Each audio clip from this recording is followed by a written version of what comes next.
वो liner side पे आ रहा था ना, इसलिए। ठीक है जी। फोन चलो में। सर। आपके पास चार्जर 2-3 है,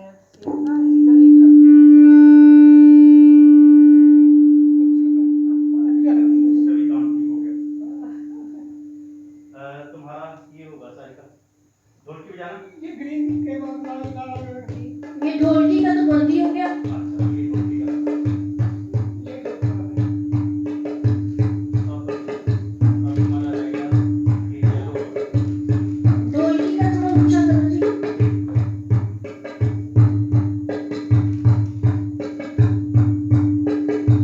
ठीक है अपना देखो। ये जय माता दी ठीक तो है, पर ये आवाज कैसी आ रही है? वो पहले आई होगी ना। जय माता दी, जय माता दी। अब हो गया ठीक। ठीक है, जय माता दी। ठीक है चलो शुरू करो।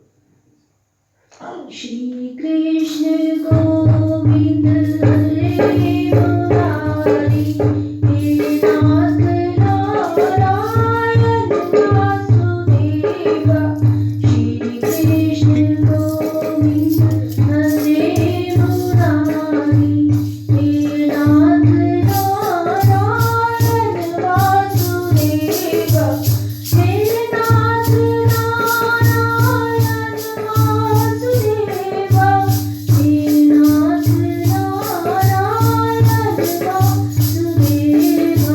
श्री कृष्ण गोविंद हरे मुरारी, हे नाथ नारायण वासुदेव। यहाँ पे जन्मे कहाँ पधारे, कहाँ पे जन्मे कहाँ पधारे।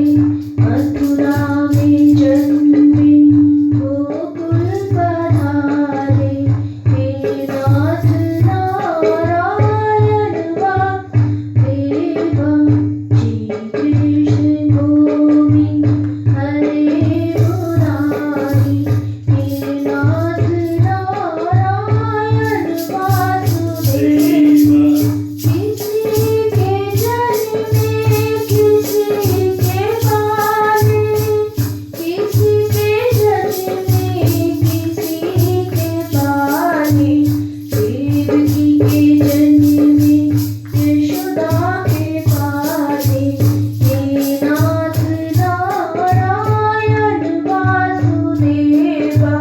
देवकी के जन्मे यशोदा के पाले, हे नाथ नारायण वासुदेव। ठीक है श्री कृष्ण गोविंद हरे मुरारी, हे नाथ नारायण वासुदेव। ठीक है अधर पे मुरली हृदय में राधे, अधर पे मुरली हृदय में राधे।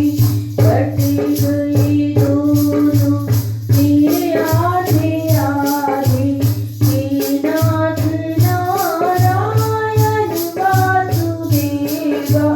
कट गए दोनों मेरे आधे आधे, हे नाथ नारायण वासुदेव। कृष्ण गोविंद हरे मुरारी, हे नाथ नारायण वासुदेव।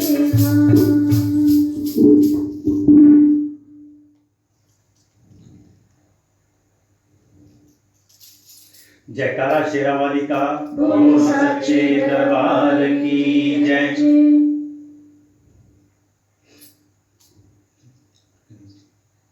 जय गणेश जय गणेश जय गणेश देवा।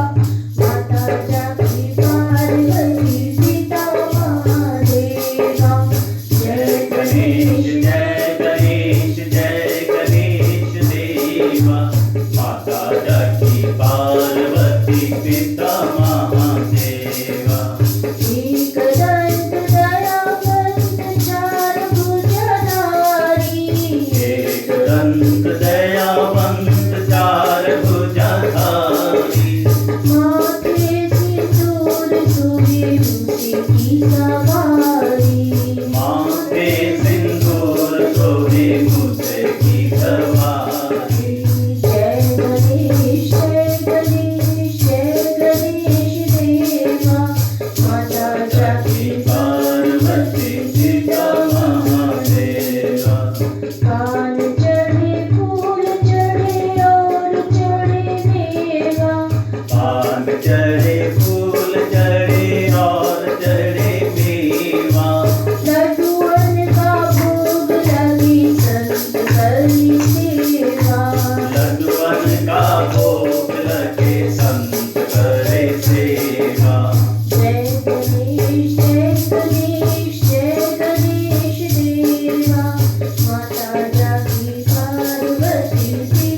पिता महादेवा।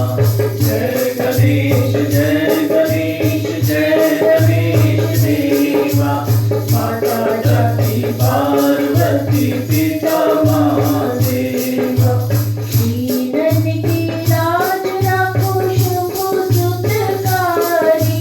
दीनन की लाज रखो शंभु सुतवारी। कामना को पूर्ण करो जाऊं बलिहारी। कामना को पूर्ण करो जाऊं बलिहारी। जय गणेश जय गणेश जय गणेश देवा। माता जाति पार्वती पिता महादेवा। जय गणेश जय गणेश जय गणेश देवा। माता जाति पार्वती पिता महादेवा। गुरुर्ब्रह्मा गुरुर्विष्णु गुरुर्देवो महेश्वरा। गुरुर्साक्षात् परं ब्रह्म तस्मै श्री गुरुवे नमः। ध्यानमूलं गुरुर्मूर्ति पूजामूलं गुरुपदं। मन्त्रमूलं गुरुर्वाक्या मोक्षमूलं गुरुकृपा। सर्वमंगल मांगल्ये शिवे सर्वार्थ साधिके। शरण्ये त्र्यंबके गौरी नारायणी नमोस्तुते। या देवी सर्वभूतेषु शान्तिरूपेण संस्थिता। नमस्तस्यै नमस्तस्यै नमस्तस्यै नमो नमः। अतुलित बलधामं हेमशैलाभदेहं। धनज्वन्क्लेशानां ज्ञानिनां मृगण्यं। सकल गुण निधानं वानरनामधीशं। रघुपति प्रियभक्तं वातजातं नमामि। हरि जयकारा शेरावाली का बोल सच्चे दरबार की जय। बोलो विष्णु भगवान लक्ष्मी माता की जय हो। आप सभी को माता के इस मंदिर डगली के प्रांगण से मेरी ओर से अतुल अग्रवाल सारिका और आप सभी उपस्थित भक्तजनों की ओर से, ट्रस्टीज की ओर से आप सभी को जो दूर दराज सुनने वाले हैं, आप सभी को जय माता की। एक बार जोर से जयकारा लगाएंगे। जयकारा मां शेरावाली का बोल सच्चे दरबार की जय। जय हो श्री सत्यनारायण भगवान की। आज मैं एक बार फिर से आपके समक्ष, आपके सामने श्री सत्यनारायण भगवान जी के महात्म्य का कथा पाठ करने आया हूँ। आप सभी लोग पहले की भांति ही देश विदेश से लाइव पूजा के माध्यम से मंदिर के परिवार के लोग हमारे साथ जुड़े हैं। आप सभी का स्वागत है, अभिनंदन है। Before I forget, I would like to add on one thing. We have started some essential building work, which is going now at the moment. Currently, it's going on.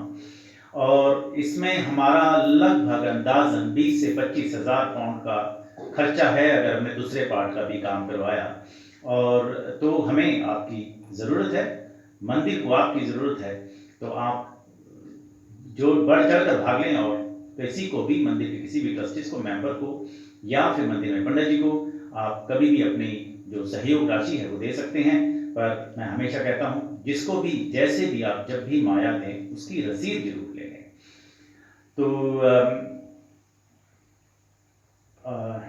और सबसे ज़रूरी, और जो इतने देर से हमने मंदिर का आयोजन रखे, 1 महीने का पुरुषोत्तम मास का, उसके बाद हर रोज़ की माता की चौकी का, सुबह का मासापरायण के पाठ के बाद नवापरायण का पाठ, जो उसके वॉलंटियर्स का आपका बहुत बहुत धन्यवाद, जिसमें नवीन पंडित जी, नरेंद्र जी, नीलम जी, रमीला जी, सपना जी, प्रभव, एरी अंकल जी, उनका परिवार, ब्रिज मोहन अंकल जी, गीता गुप्ता जी, अत्री आंटी जी और मैनी मोर, भगवान सबको जानते हैं। तो आपका सबका बहुत बहुत धन्यवाद। श्री सत्यनारायण कथा से पूर्व हम आज शरद पूर्णिमा के बारे में संक्षिप्त में चर्चा करेंगे और उसके महत्व के बारे में जानेंगे।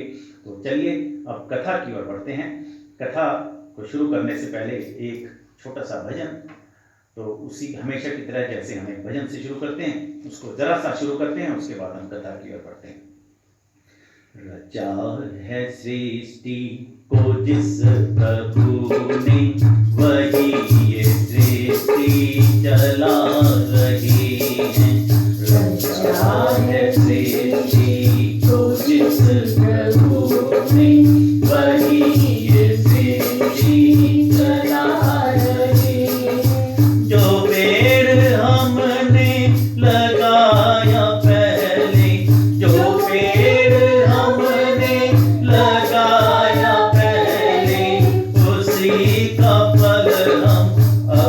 रहे हैं।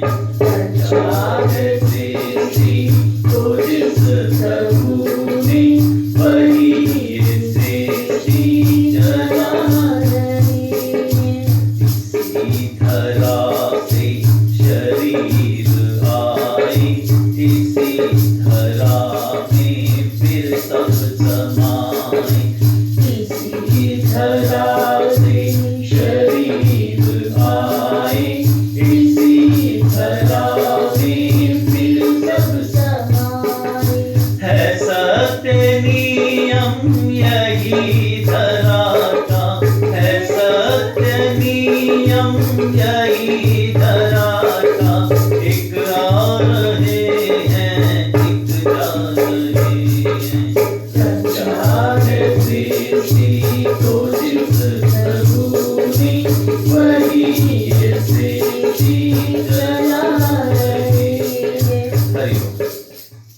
यही जिंदगी का सत्य है कि भगवान ही हैं जो सृष्टि को चला रहे हैं।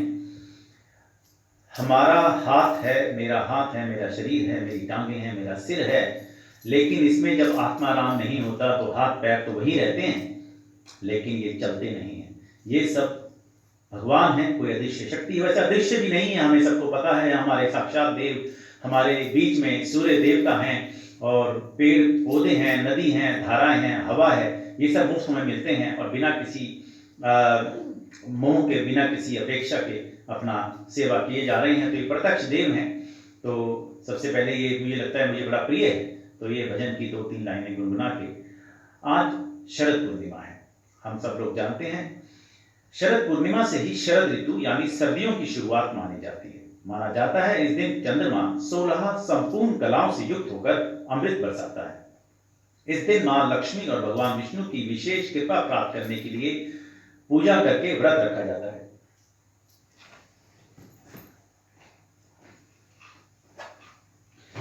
शरद पूर्णिमा, जिसे कोजागिरी पूर्णिमा या रास पूर्णिमा भी कहते हैं, हिंदू पंचांग के अनुसार अश्विन मास की पूर्णिमा को कहते हैं। ज्योतिष के अनुसार पूरे साल में केवल इसी दिन चंद्रमा 16 कलाओं से परिपूर्ण होता है। हिंदू धर्म में इस दिन कोजागर व्रत माना गया है। ये साउथ की तरफ चलता है, मेरा ख्याल है गुजरात की तरफ। इसी को कौमुदी व्रत भी कहा गया कहते हैं। इसी दिन श्री कृष्ण ने महारास रचाया था।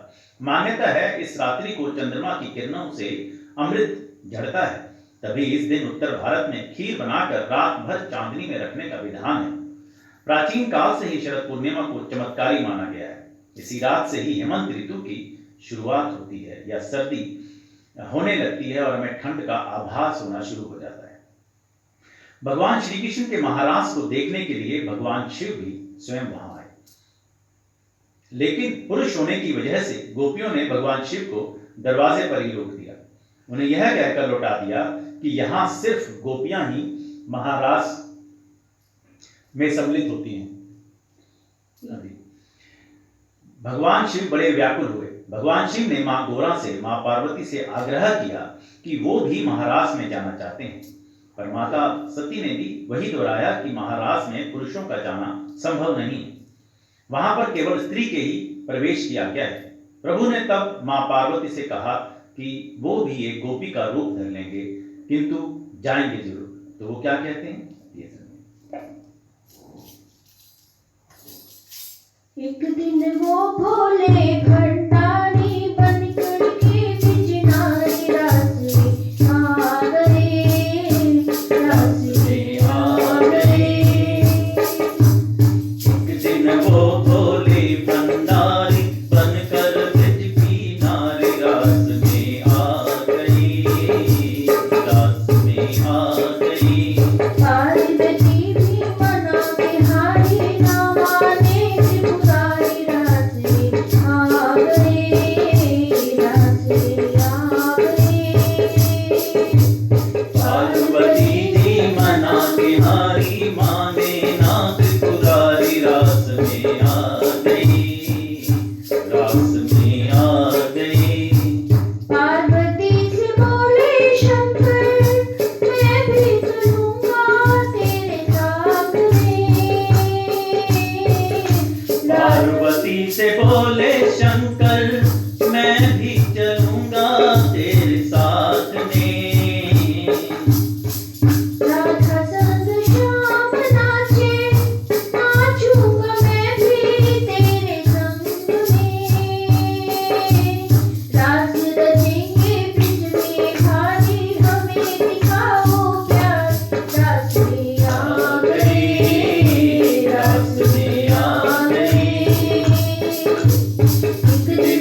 आ गई। एक दिन वो बोले भंडारी बन करके ब्रज नारी रास में आ गई, रास में आ गई। ऐसा बना दो मुझको कोई न जाने इस राज को, ऐसा बना दो मुझको कोई न जाने इस रात को। मैं भी सहेली तेरी ऐसा बताना ब्रज राज को, बांध की साड़ी पहन के चूड़ा चाल चले मतवाली रास में आ गई, रास में आ गई। एक दिन वो बोले भंडारी बन करके ब्रज नारी रास में आ गई, रास में आ गई। तो ऐसे इस अद्भुत पल को देखने के लिए भगवान शिव ने एक सखी का रूप धारण कर लिया और वहां पहुंच गए जहां पर भगवान कृष्ण सखियों के साथ, गोपियों के साथ रास महारास की चल रहा था। भगवान शिव का यही रूप गोपेश्वर कहलाया। एक और किस्सा बताता हूं।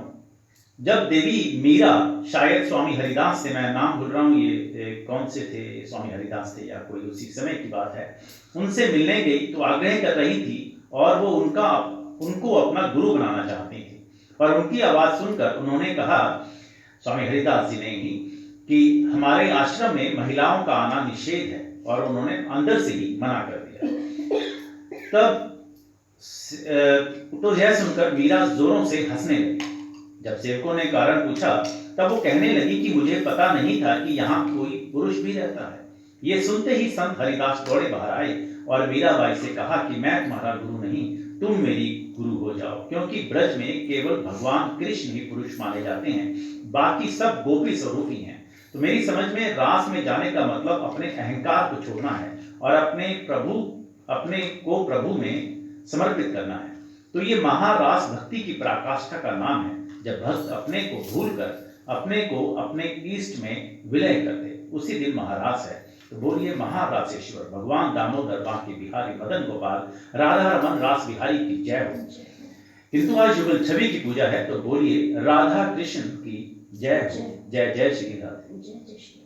श्री राधे श्री राधे राधे श्री राधे श्री राधे श्री राधे राधे श्री राधे श्री राधे श्री राधे श्री राधे श्री राधे श्री राधे श्री राधे राधे श्री राधे।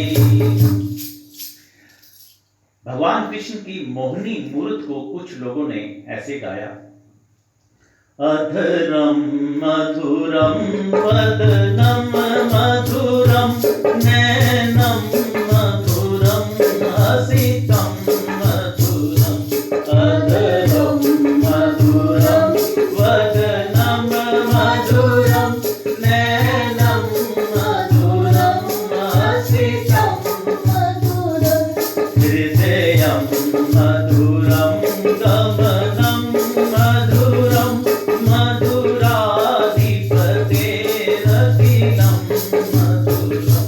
हृदयम मधुरम गमनम मधुरम मधुराधिपतेरखिलं मधुरम, वचनम मधुरम चरितम मधुरम वसनम मधुरम फलितम मधुरम चलितम मधुरम भ्रमित मधुरम मधुरापति प्राखिल मधुरम वेणुर्मधुरोणेनु मधुरम पानिर्मधुरम पादो मधुरम हृदयं मधुरम सख्यं मधुरम मधुराधिपतेरखिलं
मधुराधिपतेरखिलं मधुरं गोपा मथुरा गावो मथुरा यस्तिर्मथुरा दृष्टिर्मथुरा दलितं मधुरं फलितं मधुरं मधुराधिपतेरखिलं मधुरम् अधरं मधुरं वदनं मधुरं नैनं मधुरं हसति मधुरम्। यहाँ भगवान श्री कृष्ण के सुंदरता का बखान दिया गया है कि जो भी जिस रूप में भी हैं भगवान का एक एक अंग बहुत सुंदर है, बहुत मधुर है। और इसीलिए महारास में सभी गोपियों के साथ भगवान श्री कृष्ण ने जितनी गोपियां थी उतने ही रूप बनाकर भगवान कृष्ण ने सबको एक साथ महारास का आनंद दिया। मान्यता ये भी है कि शरद पूर्णिमा के दिन ही धन की देवी मां लक्ष्मी का जन्म हुआ था। इसी कारण इस दिन मां लक्ष्मी का पूजन किया जाता है। शरद पूर्णिमा के दिन मां लक्ष्मी का विधिवत पूजन करने से जीवन भर मां लक्ष्मी का आशीर्वाद बना रहता है। तो इसलिए मैंने सोचा कि इसमें आज के दिन श्री सूक्त का पाठ कर लेते हैं। आप लोग मेरे साथ सुने और इसका लाभ लें। हरि ओम। हिरण्यां वर्णां हरिणीं स्वर्णजस्रजां चंद्रां हिरण्मयीं लक्ष्मीं जातवेदो महावा ताम महावात्वेदो आवं जातवेदो महालक्ष्मीं गामिनी यस्यां हिरण्यं विद्येयं कामश्वं पुरुषानहम् अश्वपूर्वां रत्मद्यामस्तिनाथ प्रबोधिनी श्रियं देहि मुपवे श्रीमादेवी दुष्टां काम सुस्मितां हिरण्यप्रकरामातला ज्वलन्तीं त्रिपतां त्रिपयन्तीं पद्मे स्थितां पद्मवर्णां तां युपवे श्रियं चंद्रां प्रभासां यशसा ज्वलन्तीं श्रियं लोके देशां जरां तां पद्मनीं शरणमहं प्रपद्ये लक्ष्मीर्मे निश्चयतमवर्णे अयिते वर्णे तत्सोऽधिजातु वनस्पते विश्वतबिल्वे तस्य प्लानितं साधन्तु मायन्तराश्य भय लक्ष्मी उपेतु मां देवस्वकीर्तिश्च मयिना सह प्रादाभूतास्मै चाष्टेस्मिन् कीर्तिमयि ददातु मयि शुद्धि पास्मलां ज्येष्ठमलक्ष्मीं नाष्टामयम् अभूतिमं समृद्धिं च सर्वनिरुद्धमे ग्रहाते गन्धर्वां दुरादिष्टां नित्यपुष्टां कृष्णीं ईश्वरीं सर्वभूतानां तामिहोपवे श्रियं मनस्य काममपूर्तिं त्वात्सत्यमशिमहि पशुनारूप मनस्य महिषीशताय च कतमयि प्रजाभूता मयि सम्भवकृतं श्रियं वासनुकुले मात्रं पद्ममालिनी आहपासिनं तुलसीनिग्धानि चिक्लितुस्माग्रह नित्यदेवी मातरं श्रियवासनुकुले आद्रां पुष्करिणीं पुष्टिं पिङ्गलां पद्ममालिनीं चन्द्रां हिरण्मयीं लक्ष्मीं जातवेदो महावा आद्राय कर्णी यष्टिं सुवर्णां हेमालिनीं सूर्यां हिरण्मयीं लक्ष्मीं जातवेदो महावा ताम महावा जातवेदो लक्ष्म्यन्पगामिनीं यस्यां हिरण्यं प्रभूतं गावोद्वासोष्वान्ते पुरुषाणां यशुचि प्रयत्व भूत्वा जुहुर्जान्वहं सुप्तं पचदर्शनं श्रीकामं सततं स्वेत् पद्मानने पद्मनो पद्म उषु उरु पद्माक्षि पद संभवे तव मां भजस्व पद्माक्षि येन सौख्यं लाभाम्यहम् अश्वदायी गोदायी धनदायी महाधने धनम मे दुष्टां देवी सरकामाश्च देहि मे पुत्र पौत्र धनम धान्यम अश्वते दिव्यरथम प्रजानां भवसि माता आयुष्मन्तुं करोतु मां धनम अग्निर्धनम वायुर्धनम सूर्योर्धनम वसु धनम इन्द्रो बृहस्पतिर्वरुणो धनम अश्वन्ते वैन्ते सोम पितुर्वितः सोम धनस्य सोमेनो मह्यं ददातु सोमेन न क्रोधो न च मात्सर्य न लोभो न शुभामति भवन्ति कृतपुण्यानां भक्तानां श्री सूक्तं जपे सदा वशन्तु ते भावरे दिव्य वृत्से विद्युतः रोहन्तु सर्वजान्वे भ्रम दिशो जहि पद्मप्रिये पद्मनि पद्महस्ते पद्मालये पद्मदलायकाक्षि विश्वप्रिये विष्णु मनोनुकूले त्वत्पाद पद्मयि सैन्धस्व या सा पद्मानास्ता विप्रकृतिरटि पद्ममित्रायताक्षि गंभीरावर्तनाभिस्तंभनमिता शुभवस्त्रोत्रिया लक्ष्मीर्दिव्यैर्विचित्रे मणिकिचितस्नापिता हेम कुंभे नित्यं सपद्महस्तावं वस्तु ग्रह सर्वमांगल्ययुक्ता लक्ष्मी शीर्षमन्दरस्तनयां श्रीरंधामेश्वरीं दासीभूस्मस्ते वनितां लोके दीपाकुरां श्रीमन्मन्त्रकाक्षलभ विभव ब्रह्मेन्द्र गंगाधमां तमां ते लोके कुटुम्बीं ससिंजा वन्दमुकुन्दे प्रियां सिद्ध लक्ष्मी मोक्ष लक्ष्मी जय लक्ष्मी सरस्वती श्री लक्ष्मी वरद लक्ष्मी प्रसन्ना मम सर्वदा वरांकुशोपासन भीति मुद्रा करे वहन्ति कमलास्तां बालाकोटि प्रतिभ्रां त्रिनेत्रां भजे माध्यां जति श्री त्वां सर्वमंगल मांगल्ये शिवे सर्वार्थसाधिके शरण्ये त्र्यंबके देवी नारायणी नमस्तुते नारायणी नमस्तुते नारायणी नमस्तुते सरसजिनले सरोजस्ते धवंतराक्षु कंदमाले शोभे भगवती हरिवल्लभे गुणोज्जय त्रिगुण भूत करी प्रसीद मह्यम विष्णु पत्नी क्षमा देवी माधवी माधव प्रियां विष्णु प्रिय सखी देवी नमामि चुद्वल्लभां महालक्ष्मी च विद्महे विष्णु पत्नी च धीमहि तन्नो लक्ष्मी प्रचोदयात्। श्री वर्चस्य मायुष्य मार्ग मा विधात पमान मही ते धनम धान्यम पशु बहुतलाभम सर्वस्त्रम दीर्घमायु ऋण रोगादि दाय दीर्घाक्षुत परेतव भयशोक मनस्तापा निशंतु मन सर्वदा य एवं वेद ओम महादेवी च विद्महे विष्णु पत्नी च धीमहि तन्नो लक्ष्मी प्रचोदयात्। ओम शांति शांति शांति। बोलिए विष्णु भगवान लक्ष्मी माता की जय। इसी महीने किसी ग्रंथ का पाठ अवश्य ही घर में करना चाहिए। मेरी तो इच्छा थी कि हम मंदिर में कुछ कर सकें, किंतु मेरी काम की व्यवस्था मुझे इजाजत नहीं देती। किंतु कृपया अपने घरों में किसी न किसी ग्रंथ का पाठ अवश्य करें। अगर हो सके तो श्रीमद् भागवत का पाठ करें। आज से ही कार्तिक मास शुरू हो गया या कब से होगा? हाँ जी, हाँ जी, तो आज से शुरू हो जाएगा।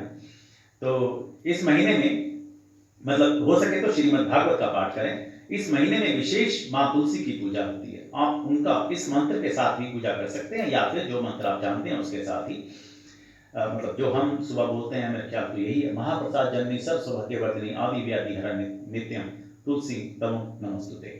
और आप हमसे वैसे ही पूछ सकते हैं, या कोई भी मंत्र या जल जलाएं और दीवा जरूर लगाएं। मेरी तो इच्छा थी कि हम मंदिर में सुबह शाम आपके नाम से, अपने नाम से हमें दीवा लगाएं और उसकी हम सेवा भी रख सकते थे, तो आपका दान का दान हो जाता। और कार्तिक का महीना आज से जो शुरू हुआ है, तो वो आप जैसी आपका विचार हो आप जोड़ सकते हैं, पंडित से बात कर सकते हैं। और ये भी मुझे लगता है कि मुझे पता नहीं कहना चाहिए कि नहीं कहना चाहिए, इस माह में जरूर ही सुबह को स्नान जरूर करें। मैं जानता हूं कि हम लोग हमारे कामों पे भी हम देखते हैं कि बस रात को ही नहा लिए थे जी, और हफ्ते में 2 दिन नहा लिए तब भी चल गया, कि सुबह टाइम नहीं होता, जल्दी जाना होता है, तो पता नहीं कैसे करते हैं। तो मेरा किसी से कोई विरोध नहीं है, पर जरूर ही इस महीने में तो कम से कम हमें तो हमारी मम्मी सुबह 4 बजे उठ के वो बाहर नलके पे बिठा देती थी कि भी सुबह उठ गए। तो हमने कहा अभी तो कहीं को नल भी नहीं दिख रहा है, तो पानी कहाँ से आया वो दिख रहा है। तो मम्मी कहती नहीं गर्म आता है पानी। तो हमने सोचा ही लेकिन गीजर काम का होता है, बाहर की ड्यूटी है। तो पर ये जरूर सुबह स्नान करके कुछ समय प्रभु के सानिध्य में बिताएं, अपने घरों में जो मंदिर है। सूर्य हमारे प्रत्यक्ष देवता है, जो मैं पहले कह रहा था, तो हमेशा सूर्य को जल दें। ये एक नया नियम बना लें। गौ माता का ग्रास हम नहीं निकाल सकते, तो ऐसा कर लें जैसे मैं करता हूँ। आप जैसे आपको सहूलियत हो वैसे कर सकते हो। मैंने एक कटोरी में छोटी चेंज रखी हुई है, तो उसमें एक गुल्लक में मैं डालता रहता हूँ गौ ग्रास के, और हर महीने वही कटोरी में निकाल के वापस में वो चेंज रख लेता हूँ, उसमें थोड़े से पैसे डाल देता हूँ। जब भी हिंदुस्तान जाना हो वहां पे हम गौ सेवा में दे सकते हैं। हमने भक्ति वेदांत में कभी गया तो मैंने वहां दे दिया, कहीं पर भी। हमारा मकसद तो रोज को हमारे को अपने नियम को याद रखना है। गौ ग्रास जरूर निकालें, और जैसा भी आपको ठीक लगे, पर मेरे को लगा कि हमारी जिम्मेवारी है, तो वो हमें करना चाहिए। अगर हम कर सकें तो करना चाहिए। अपने बच्चों से करवाएं, अपने पोते पोतियों से कराएं। और जैसे मैंने कहा कि कुछ भी करें, सभी कुछ ठीक है। रामायण के सुंदरकांड के दूसरे दोहे में मेरे ख्याल है पहली चौपाई है, प्रभसी नगर की जय सब काजा, हृदय राखी कौशलपुर राजा। या जो भी काम करें, कुछ भी करें, कैसे भी करें, हृदय में भगवान का नाम लेके जो भी काम करते हैं वो शुद्ध हो जाता है। मैं संतोष सुनता हूँ, वो कहते हैं कि भी कोई भी प्रसाद बनाएं घर में तो उसका भोग लगाएं। प्रसाद तो मतलब रोटी जो भी बनाएं, तो वो जो भी लोग वो क्या बोलते हैं कि जो भी खाने लायक पदार्थ है, जो भोग लगाने लायक पदार्थ है, उसका तो भोग लगाया ही जा सकता है। शशिबाला आंटी ने एक दोहा बताया था, तो मेरे को लगा कि मैं वो जरूर बता दूं। अभी मेरे पास बाकी नाम नहीं आए हैं, तो उनका जरूर जिक्र कर लें। पता नहीं कब इसके बाद कब और कैसे मिलना होगा। मैं पहले आपको उनकी आवाज सुनाता हूँ।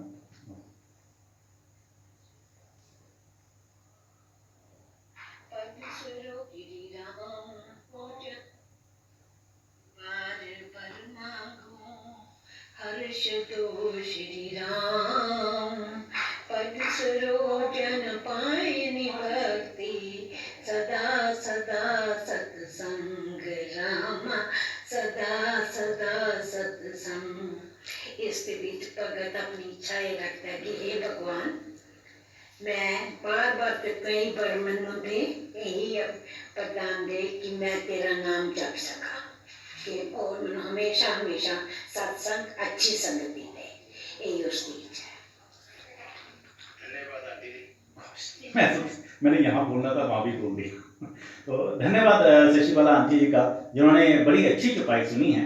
यह प्रसंग जब प्रभु श्री राम आतताई रावण को मारकर अयोध्या लौटे एवं उनके रास्ते तक की तैयारी हो रही थी, उस समय भी मर्यादा पुरुषोत्तम भगवान ने पहले अपने सभी मेहमानों का स्वागत किया, फिर भाइयों का और फिर स्वयं स्नान करने गए।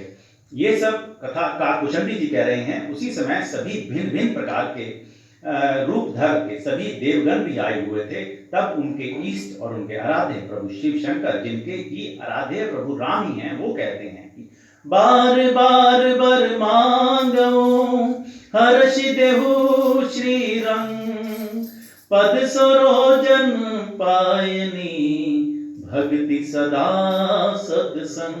तो आंटी ने बिल्कुल ठीक कहा कि उसमें वो यही मांग रहे हैं, यही वरदान मांगता हूं कि मुझे आपके चरण कमलों की अचल भक्ति और आपके भक्तों का सत्संग सदा प्राप्त हो। हे लक्ष्मी पते, हर्षित होकर मुझे यही वरदान दीजिए। तो और वरदान की बड़ी एक महत्ता यह भी है कि वो जब भी इसमें हर्षित वर्ड जो है बड़ा इंपॉर्टेंट है कि जो भी आप काम करें वो खुश होकर करें, और भगवान भी खुश होकर जो वरदान दें कि ये नहीं क्या रोज ही आ जाता है यार, चल ले यार जा रोज भी पहला भी आया सीखा। वो कुछ लोग सुनाते हैं कि भी एक आदमी रोज आ जाता था लॉटरी की, क्या हनुमान जी आपने मेरी लॉटरी की टिकट नहीं लगाते, लॉटरी की टिकट नहीं लगाते, और उसने कई महीने चक्कर लगा दिया। हनुमान जी भी परेशान हो गए। एक दिन उन्होंने उसको डांटा पकड़ के कि यार तू लॉटरी तो ले, मैं तो लगाने को तैयार बैठा हूँ। तो हम कई बार अपनी एक ही तरफ लगे हुए हैं और भगवान जी को भी तंग कर देते हैं। तो इसका अर्थ यही है कि अपने प्रभु में अपने आप को समर्पित करें और उनकी किसी न किसी भाव के साथ उनकी पूजा करें। जैसे रावण ने शत्रु भाव से की, हर समय उनको रावण याद रहता था या फिर याद उनको करा दिया जाया करता था। जैसे रावण ने शत्रु भाव से, सुग्रीव ने मित्र भाव से, हनुमान जी ने स्वामी भाव से, शंकर भगवान ने अपने आराध्य के भाव से उनका निरंतर चिंतन किया। यहाँ पर निरंतरता जो है वो मुख्य है। और पूजा के लिए जो सामग्री चाहिए वो यह है कि जो सामग्री प्रभु श्री राम ने माता शबरी को बताई थी वही सिर्फ सामग्री चाहिए। तो उसकी सिर्फ मैं 2 पंक्तियां बता के, और यही मैं इसको जोड़ के फिर आगे की तरफ बढ़ेंगे। नवधा भगति कहूं तो ही पाही, सावधान सुनु धरु मन माही। प्रथम भगति संतन कर संगा, दूसरी रति मन कथा प्रसंगा।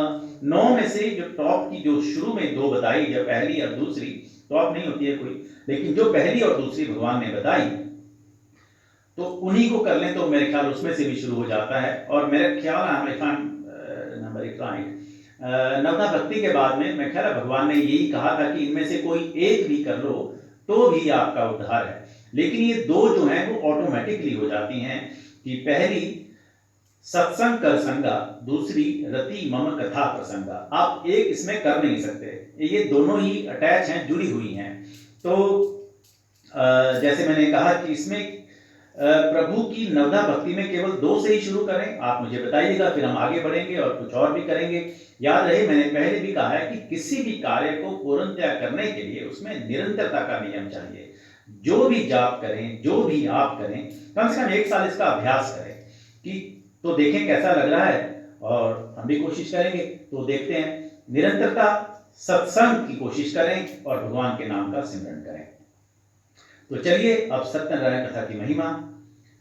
ओम अस्तो मा सद्गमय तमसो मा ज्योतिर्गमय मृत्योर्मामृतं गमय। ओम शांति शांति शांति। मुझे असत्य से सत्य की ओर ले चलो, मुझे अंधकार से प्रकाश की ओर ले चलो, मुझे मृत्यु से अमरता की ओर ले चलो। अंधकार आपका दुश्मन नहीं, आपका दुश्मन आपकी अज्ञानता है। वैसे तो समस्त कथाओं का सार है सद्गुणों का अपने चरित्र में जागरण।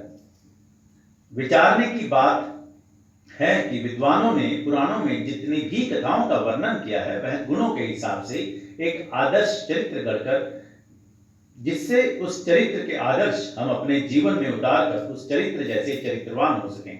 भृगु जी कहते हैं कि मुने सत्य ही भ्रम है, सत्य ही तप है, सत्य ही प्रजा की सृष्टि करता है, सत्य के ही आधार पर संसार टिका हुआ है और सत्य के प्रभाव से ही मनुष्य स्वर्ग में जाता है। असत्य अंधकार का रूप है, वह मनुष्य को नीचे गिराता है। झूठे सत्य जाहि बिनु जाने, जिमी भुजंग बिनु रजु पहचाने, जेहि जाने जग जाई हैराई, जागे जथा सपन भ्रम जाई। जैसे जिसके बिना जाने झूठ भी सत्य मालूम होता है, जैसे बिना पहचाने रस्सी में सांप का भ्रम हो जाता है और जिसके जान लेने पर जगत का उसी तरह लोप हो जाता है, जैसे जागने पर स्वप्न का भ्रम जाता रहता है। क्योंकि यहाँ चर्चा का विषय श्री सत्यनारायण भगवान का चरित्र है, सो उनकी स्तुति में बोले जाने वाले मंत्र पर विचार कीजिए। शांताकारं भुजगशयनं पद्मनाभं सुरेशं, विश्वधारं गगन सदृशं मेघवर्णं शुभांगं, लक्ष्मीकान्तं कमलनयनं योगिनित्यानमयं, वंदे विष्णु भवभयहरणं सर्वलोकैकनाथम्।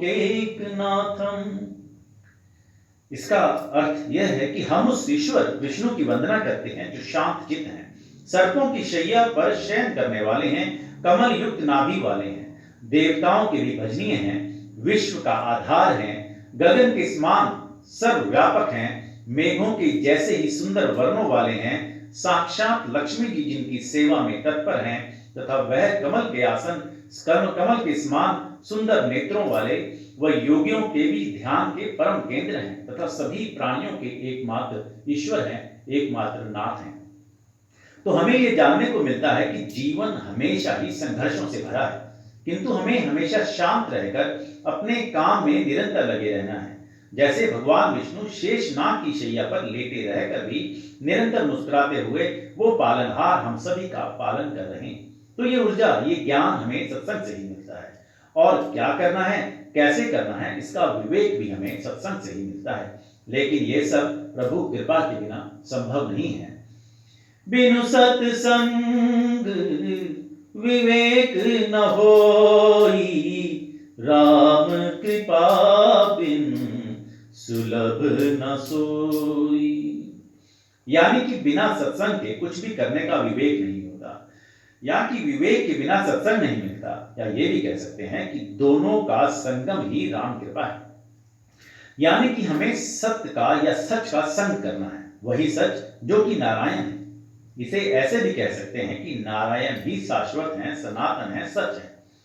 एक घड़ी आधी घड़ी आधी की पुनिया, तुलसी संगत साधु की कटे कोटि अपराध। जिनके जीवन में सत्वचन, सत्कर्म, सत्संग, सत्पुरुष, सद्ग्रंथ, सात्विकता, सच्चिदानंद हैं, यह श्री सत्यनारायण की कथा विशेष रूप से उन्हीं के लिए ही है। पर इसका मतलब ये कदापि नहीं कि बाकी लोग पूजा पाठ नहीं कर सकते, क्योंकि विधाता भगवान दयालु है। जैसे पेड़ यह नहीं देखता कि कोई धर्मी है, अधर्मी है, अमीर है, गरीब है, पशु है, पक्षी है, सभी को समान रूप से छाया देता है। नदी सभी को समान रूप से जल देती है, सूर्य प्रकाश सभी को समान रूप से देता है। इसी प्रकार प्रभु दया तो सभी के ऊपर करते हैं, किंतु करुणा केवल अपने भक्तों के ऊपर ही करते हैं।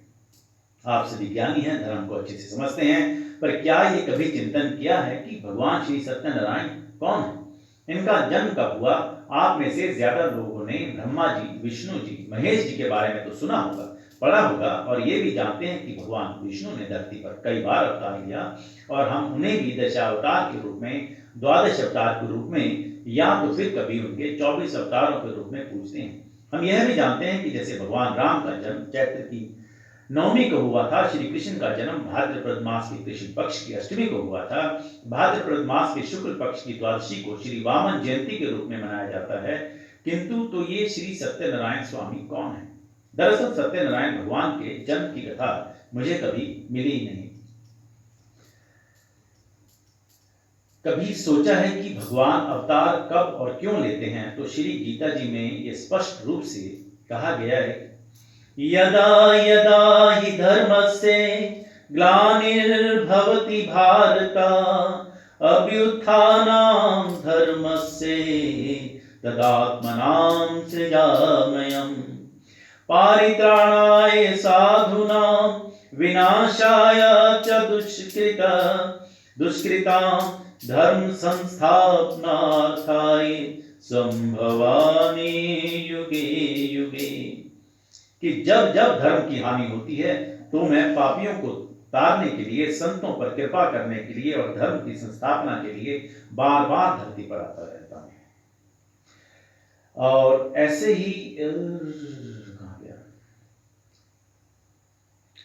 ऐसे ही मैं एक जगह पढ़ रहा था, धर्मो रक्षति रक्षित, अर्थात तुम धर्म की रक्षा करो, धर्म तुम्हारी रक्षा करेगा। इसे इस प्रकार भी परिभाषित किया जा सकता है कि धर्म की रक्षा करो, तुम स्वतः रक्षित हो जाओगे।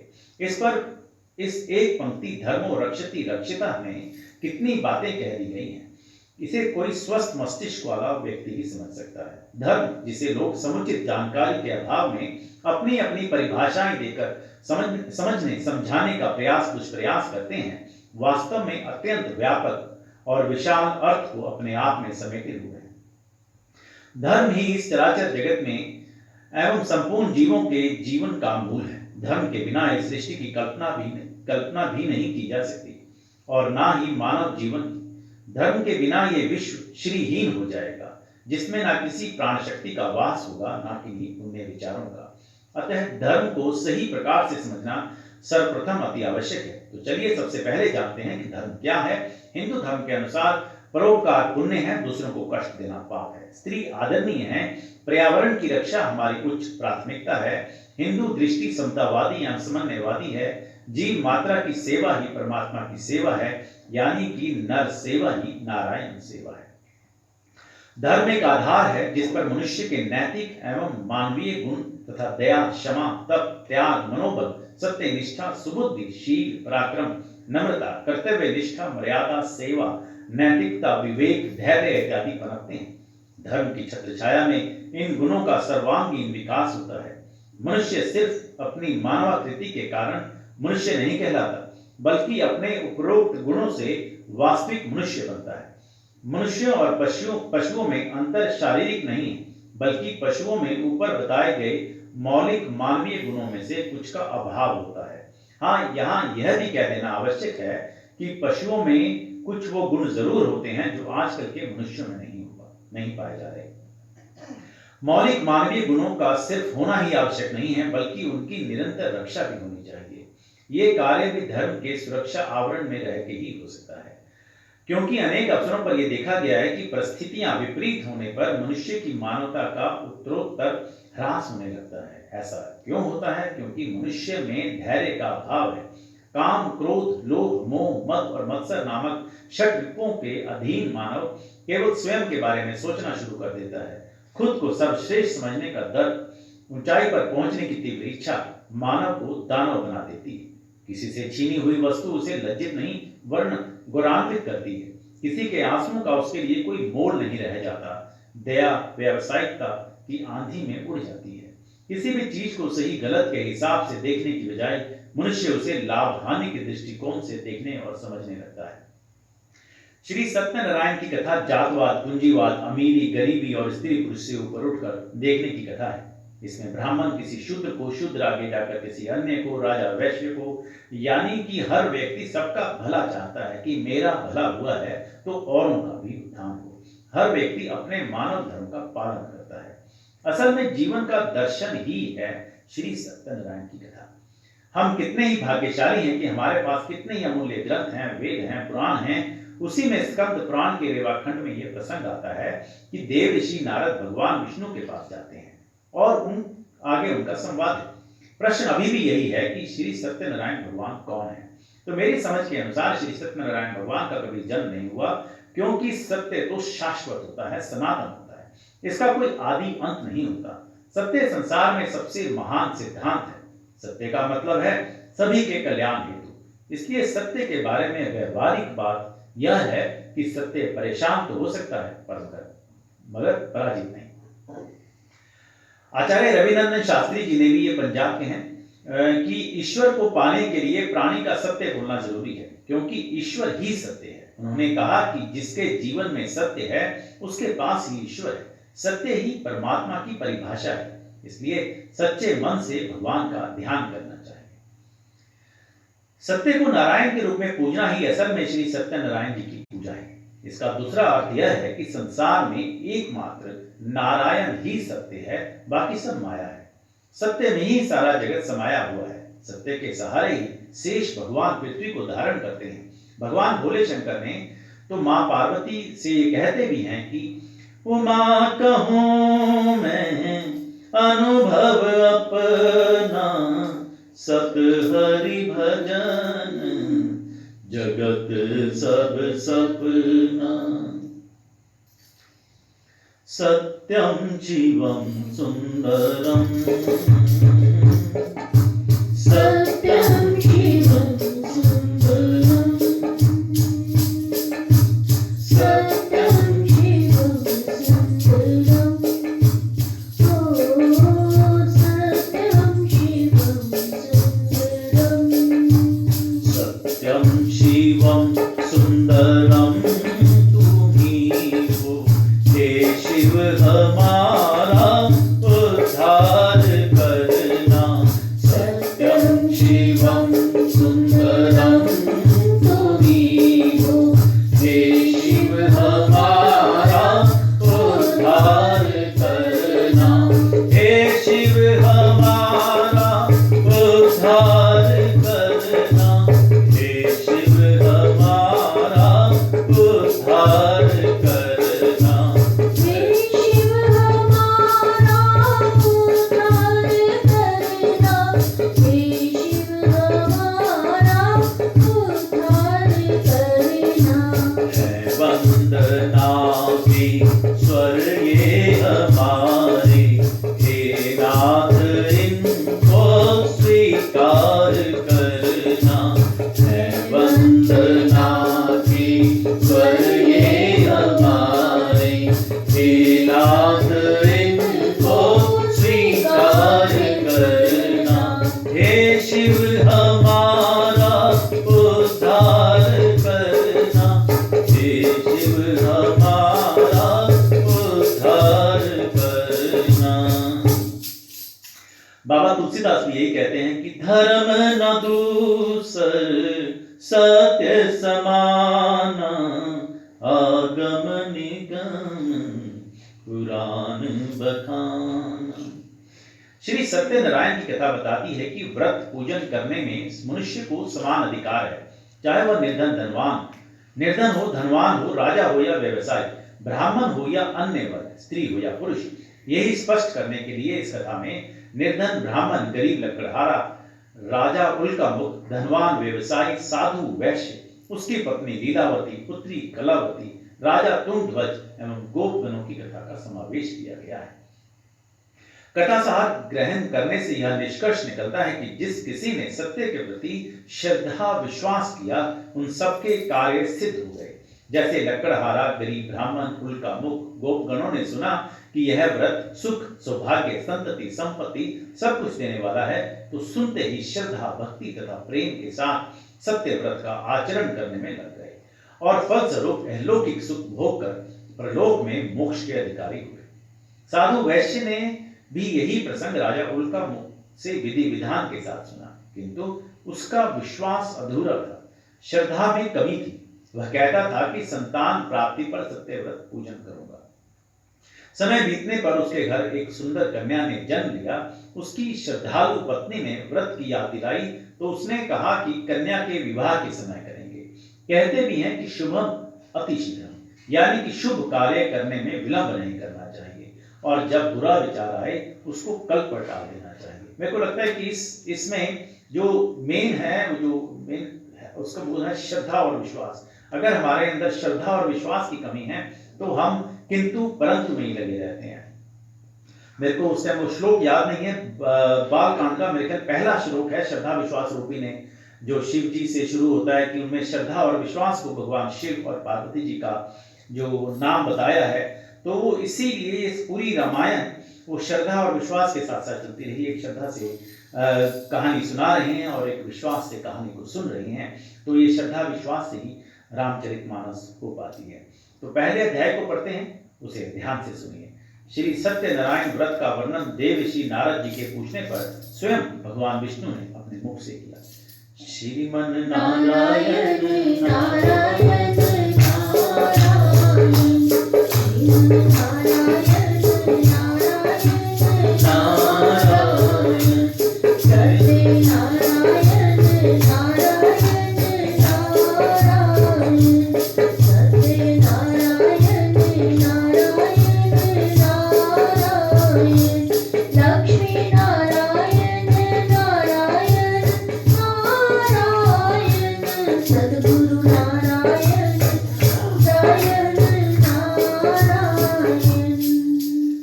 व्यासुवाच एकदा नैमिषारण्ये ऋषे शोणकादाय प्रपुच्छर मुन्ने सर्वै सुतं पुराणिकं खलु। ऋषय उवाच व्रतेन तपसा किं वा प्राप्यते वांछितं फलं तत्सर्व श्रीतुमिच्छां कथयस्व वे महामुने। सूतवाच नारदे नय संपृष्टो भगवान कमलापति सुरश्रेय यथेवः त्रिक्षणोध्वं समाहिता। एक समय की बात है, नैमिषारण्य तीर्थ में शोणकादि 88,000 ऋषियों ने श्री सूत जी से पूछा, हे प्रभु, इस कलयुग में वेद विद्या रहित मनुष्यों को प्रभु भक्ति किस प्रकार मिल सकती है तथा उनका उद्धार कैसे होगा। हे मुनि श्रेष्ठ, कोई ऐसा तप बताइए जिससे थोड़े समय में ही पुण्य मिले और मनवांछित फल भी मिल जाए। इस प्रकार की कथा सुनने की हम इच्छा रखते हैं। सर्व शास्त्रों के ज्ञाता सूत जी बोले, हे वैष्णवों में पूज्य, आप सभी ने प्राणियों के हित की बात पूछी है, इसलिए मैं एक ऐसे श्रेष्ठ व्रत को आप लोगों को बताऊंगा जिसे नारद जी ने लक्ष्मी नारायण जी से पूछा था और लक्ष्मीपति ने मुनि श्रेष्ठ नारद जी से कहा था। आप सब इसे सुनिए। इसमें भी जो नैमिषारण्य में शोणकादि ऋषि ये और नारद जी, ये अपने भले के लिए नहीं, ये जो संत होते हैं वो जन जन की सेवा के लिए भगवान की सेवा करते हैं और हमें मार्ग दिखाने के लिए ये सब प्रश्न पूछे जाते हैं। इसका एक बात है, तो हम भी किसी का अगर निमित्त बन सकें तो हमें बहुत जरूरी है, हमें अच्छे कार्य करने चाहिए। एक समय की बात है, योगी राज नारद जी दूसरों की हित की इच्छा लिए अनेकों लोकों में घूमते हुए मृत्यु लोक में आ पहुंचे। यहाँ उन्होंने अनेक योनियों में जन्मे, प्रायः सभी मनुष्यों को अपने कर्मों द्वारा अनेकों दुखों से पीड़ित देखा। उनका दुख देख नारद जी सोचने लगे कि कैसा यत्न किया जाए जिसके करने से निश्चित रूप से मानव के दुखों का अंत हो जाए। इसी विचार पर मनन करते हुए विष्णु लोक में गए। वहां वह देवों के ईश नारायण की स्तुति करने लगे, जिनके हाथों में शंख, चक्र, गदा और पद्म थे, गले में वरमाला पहने हुए थे। स्तुति करते हुए नारद जी बोले, हे भगवान, आप अत्यंत शक्ति से संपन्न हैं, मन तथा वाणी भी आपको पा नहीं सकते। आपका आदि मध्य तथा अंत नहीं है। निर्गुण स्वरूप सृष्टि के कारण भक्तों के दुख को दूर करने वाले हैं। आपको मेरा नमस्कार है। भला करो भगवान, सबका भला करो।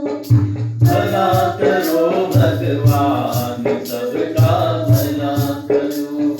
दाता दया निधान, सबका भला करो। दाता दया निधान, सबका भला करो। भला करो, भला करो, भला करो भगवान, सबका भला करो।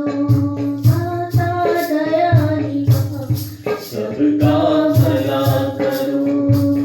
तू सबका है पालनहारा, सबको मिलता तेरा सहारा। तू सबका है पालनहारा,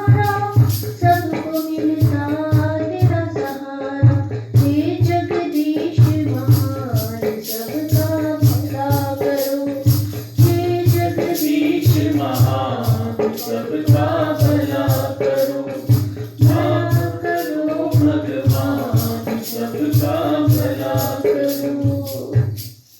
नारद जी की स्तुति सुन विष्णु भगवान बोले, हे मुनिश्रेष्ठ, आपके मन में क्या बात है? आप किस काम के लिए पधारे हैं? उसे निसंकोच कहो। इस पर नारद मुनि बोले कि मृत्यु लोक में अनेक योनियों में जन्मे मनुष्य अपने कर्मों के द्वारा अनेकों दुख से दुखी हो रहे हैं। हे नाथ, आप मुझ पर दया रखते हैं तो बताइए कि वो मनुष्य थोड़े प्रयास से ही अपने दुखों से कैसे छुटकारा पा सकते हैं। देव ऋषि नारद बोले कि मैं बहुत श्रद्धा और विश्वास लेकर आया हूं कि दरबार में सत्य स्वामी के दुख दर्द मिटाए जाते हैं, दरबार में सत्य स्वामी के दुख दर्द मिटाए जाते हैं। दुनिया के सताए लोग यहाँ सीने से लगाए जाते हैं। संसार सही रहने को यहाँ, दुख ही दुख सहने को यहाँ, हरे भरे के प्यारे भर भर के प्याले अमृत के यहाँ रोज पिलाए जाते हैं। दरबार में सत्य स्वामी के दुख दर्द मिटाए जाते हैं। दुनिया के सताए लोग यहाँ सीने से लगाए जाते हैं। श्री हरि बोले, हे नारद, मनुष्यों की भलाई के लिए तुमने बहुत अच्छी बात पूछी। जिसके करने से मनुष्य मोह से छूट जाता है, वह बात मैं कहता हूं, उसे सुनो। स्वर्ग लोक व मृत्यु लोक दोनों में एक दुर्लभ उत्तम व्रत है जो पुण्य देने वाला है। आज प्रेम वश होकर मैं उससे तुमसे कहता हूं। श्री सत्यनारायण भगवान का यह व्रत अच्छी तरह विधान पूर्वक करके मनुष्य तुरंत ही यहाँ सुख भोग कर मरने पर मोक्ष पाता है। श्री हरि के वचन सुन नारद जी बोले कि उस व्रत का फल क्या है और उसका विधान क्या है? यह व्रत किसने किया था? इस व्रत को किस दिन करना चाहिए? सभी कुछ विस्तार से बताएं। नारद जी की बात सुनकर श्री हरि बोले, दुख व शोक को दूर करने वाला, यह सभी स्थानों पर विजय दिलाने वाला है। मानव को भक्ति व श्रद्धा के साथ शाम को श्री सत्यनारायण की पूजा धर्म परायण होकर ब्राह्मणों व बंधुओं के साथ करनी चाहिए। भक्ति भाव से ही नैवेद्य केले का फल, घी, दूध और गेहूं का आटा सजाया लें। गेहूं के स्थान पर साठी का आटा, शक्कर तथा गुड़ लेकर वह सभी भक्षण योग्य पदार्थों को मिलाकर भगवान का भोग लगाएं। ब्राह्मणों सहित बंधु बांधवों को भी भोजन कराएं। उसके बाद स्वयं भोजन करें। भजन कीर्तन के साथ भगवान की भक्ति में लीन हो जाएं। इस तरह से श्री सत्यनारायण भगवान का यह व्रत करने पर मनुष्य की सारी इच्छाएं निश्चित रूप से पूरी होती हैं। इस कलिकाल में अर्थात कलयुग में मृत्यु लोक में मोक्ष का यही एक सरल उपाय बताया गया है। इति श्री सत्यनारायण व्रत कथा का प्रथम अध्याय संपूर्ण। भज मन नारायण नारायण नारायण, जीवन नारायण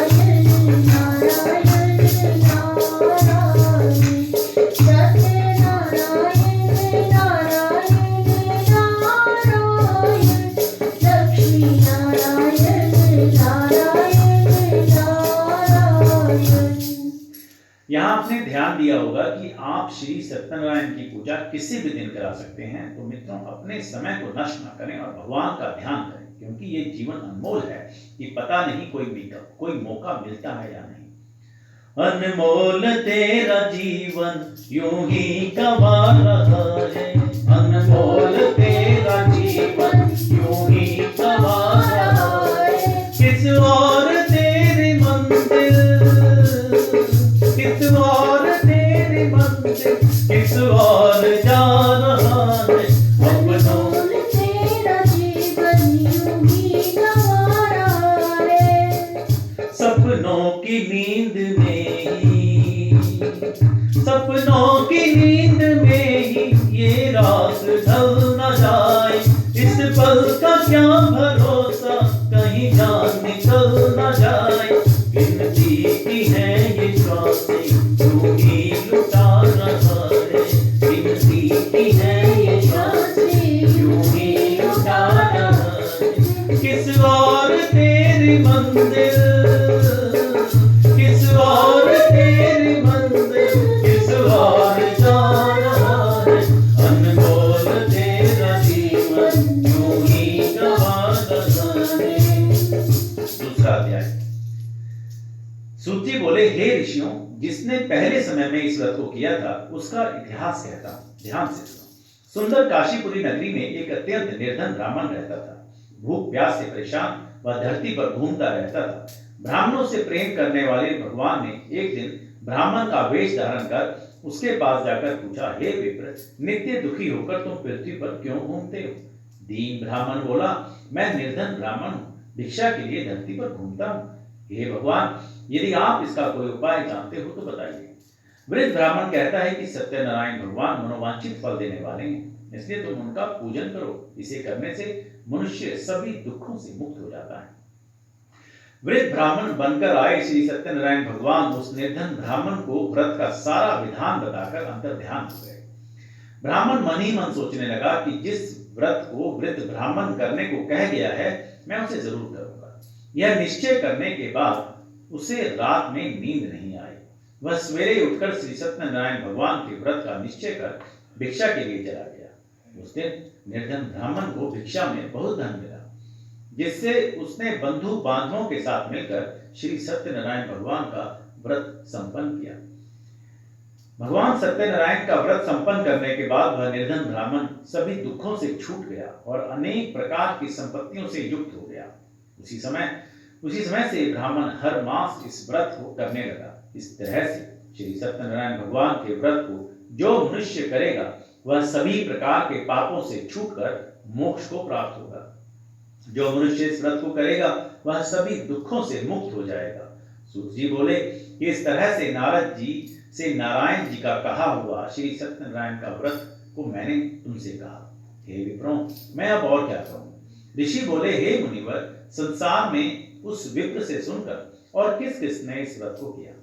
हम सब इस बात को सुनना चाहते हैं, इसके लिए हमारे मन में श्रद्धा का भाव है। सूत जी बोले, हे मुनियों, जिसने इस व्रत को किया वह सब सुनो। एक समय वही विप्र धन व ऐश्वर्य के अनुसार अपने बंधु बांधवों के साथ इस व्रत को करने को तैयार हुआ। उसी समय लकड़ी बेचने वाला बूढ़ा आदमी आया और लकड़ियां बाहर रखकर अंदर ब्राह्मण के घर गया। तो ब्राह्मण प्रभु की भक्ति कुछ इस तरह से कर रहा था। दशा मुझ दीन की भगवन संभालो, ये तो क्या होगा? दशा मुझ दीन की भगवन संभालो, ये तो क्या होगा? अगर चरणों की सेवा में लगा लो, ये तो क्या होगा? अगर चरणों की सेवा में लगा लो, ये तो क्या होगा? की नामी बात की हूँ मैं, की नामी आप हर हो तुम, की नामी बात की हूँ मैं, की नामी आप हर हो तुम। जो लज्जा दोनों नामों की बचा लो, के तो क्या होगा? जरा मुझे दीन की भगवन संभालो, के तो क्या होगा? प्यास से दुखी वह लकड़हारा उनको व्रत करते देख विप्र को नमस्कार कर पूछने लगा कि आप ये क्या कर रहे हैं? तथा इसे करने से क्या फल मिलेगा, कृपया मुझे भी बताएं। ब्राह्मण ने कहा कि सब मनोकामनाओं को पूरा करने वाला यह सत्यनारायण भगवान का व्रत है। इनकी कृपा से ही मेरे घर में धन धान्य आदि की वृद्धि हुई है। विप्र से सत्यनारायण व्रत के बारे में जानकर लकड़हारा बहुत प्रसन्न हुआ। चरणामृत लेकर वह प्रसाद खाने के बाद वह अपने घर गया। लकड़हारे ने अपने मन में संकल्प किया कि आज लकड़ी बेचने से जो धन मिलेगा उसी से श्री सत्यनारायण भगवान का उत्तम व्रत करूंगा। मन में इस विचार को ले बूढ़ा आदमी सिर पर लकड़ियां रख उस नगर में बेचने गया जहां धनी लोग ज्यादा रहते थे। उस नगर में उसे अपनी लकड़ियों का दाम पहले से 4 गुना अधिक मिलता है। बूढ़ा प्रसन्नता के साथ दाम लेकर केले, शक्कर, घी, दूध, दही और गेहूं का आटा ले और श्री सत्यनारायण भगवान के व्रत की अन्य सामग्रियां लेकर अपने घर गया। वहां उसने अपने बंधु बांधवों को बुलाकर विधि विधान से श्री सत्यनारायण भगवान का पूजन और व्रत किया। इस व्रत के प्रभाव से वह बूढ़ा लकड़हारा धन, पुत्र आदि से युक्त होकर संसार के समस्त सुख भोगकर अंत काल में वैकुंठ धाम चला गया। इति श्री सत्यनारायण व्रत कथा 2य अध्याय संपूर्ण। भज मन नारायण नारायण नारायण, श्रीमन नारायण नारायण नारायण, सत्य नारायण नारायण नारायण, लक्ष्मी नारायण नारायण नारायण। 3रा अध्याय। सूत जी बोले, हे श्रेष्ठ मुनियों, अब आगे की कथा कहता हूं। पहले समय में उल्कामुख नाम का एक बुद्धिमान राजा था। वह सत्यवक्ता और जितेंद्रिय था। प्रतिदिन देवस्थानों पर जाता और निर्धनों को धन देकर उनके कष्टों को दूर करता था। उसकी पत्नी कमल के समान मुख वाली तथा सती साध्वी थी। भद्रशिला नदी के तट पर उन दोनों ने श्री सत्यनारायण भगवान का व्रत किया। उसी समय साधु नाम का एक वैश्य आया। उसके पास व्यापार करने के लिए बहुत सा धन भी था। राजा को व्रत करते देखकर वह विनय के साथ पूछने लगा, हे राजन, भक्ति भाव से पूर्ण होकर आप ये क्या कर रहे हैं? मैं सुनने की इच्छा रखता हूं, तो आप मुझे बताएं। राजा बोला, हे साधु, अपने बंधु बांधवों के साथ पुत्रादि की प्राप्ति के लिए एक महाशक्तिमान श्री सत्यनारायण भगवान का व्रत व पूजन कर रहा हूं। राजा के वचन सुन साधु आदर से बोला, हे राजन, मुझे इस व्रत का सारा विधान कहिए। आपकी कथा अनुसार मैं भी इस व्रत को करूंगा। साधु वैश्य ने राजा से पूछा, हे राजन, क्या मेरी इच्छा को भी भगवान सुनेंगे और कृपा करेंगे? तो राजन यही कहता है कि भोलेनाथ की दया से सब काम हो रहा है, करता है भोला दानी, मेरा नाम हो रहा है। भोलेनाथ की दया से सब काम हो रहा है, करते हैं भोले दानी, मेरा नाम हो रहा है। पतवार के बिना ही मेरी नाव चल रही है, तूफान में भी देखो ये जोत जल रही है। पतवार के बिना भी मेरी नाव चल रही है, तूफान में भी देखो ये जोत जल रही है। भोले सहो की मैया ना डूबती नहीं है, करते हैं भोले दानी, मेरा नाम हो रहा है। तेरे छत्र के भरोसे संसार चल रहा है, सीपी में जैसे मोती सदियों से पल रहा है। तेरे छत्र के भरोसे संसार चल रहा है, सीपी में जैसे मोती सदियों से पल रहा है। तेरे समान दाता दुनिया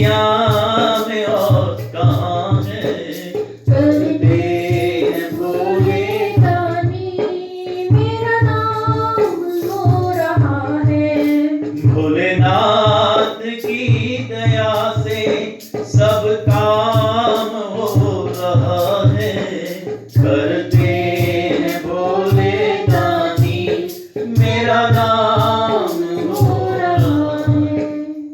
तो साधु ने कहा कि मेरी भी संतान नहीं है और इस व्रत को करने से निश्चित रूप से मुझे संतान की प्राप्ति होगी। राजा से व्रत का सारा विधान सुन व्यापार से निवृत्त हो वह अपने घर गया।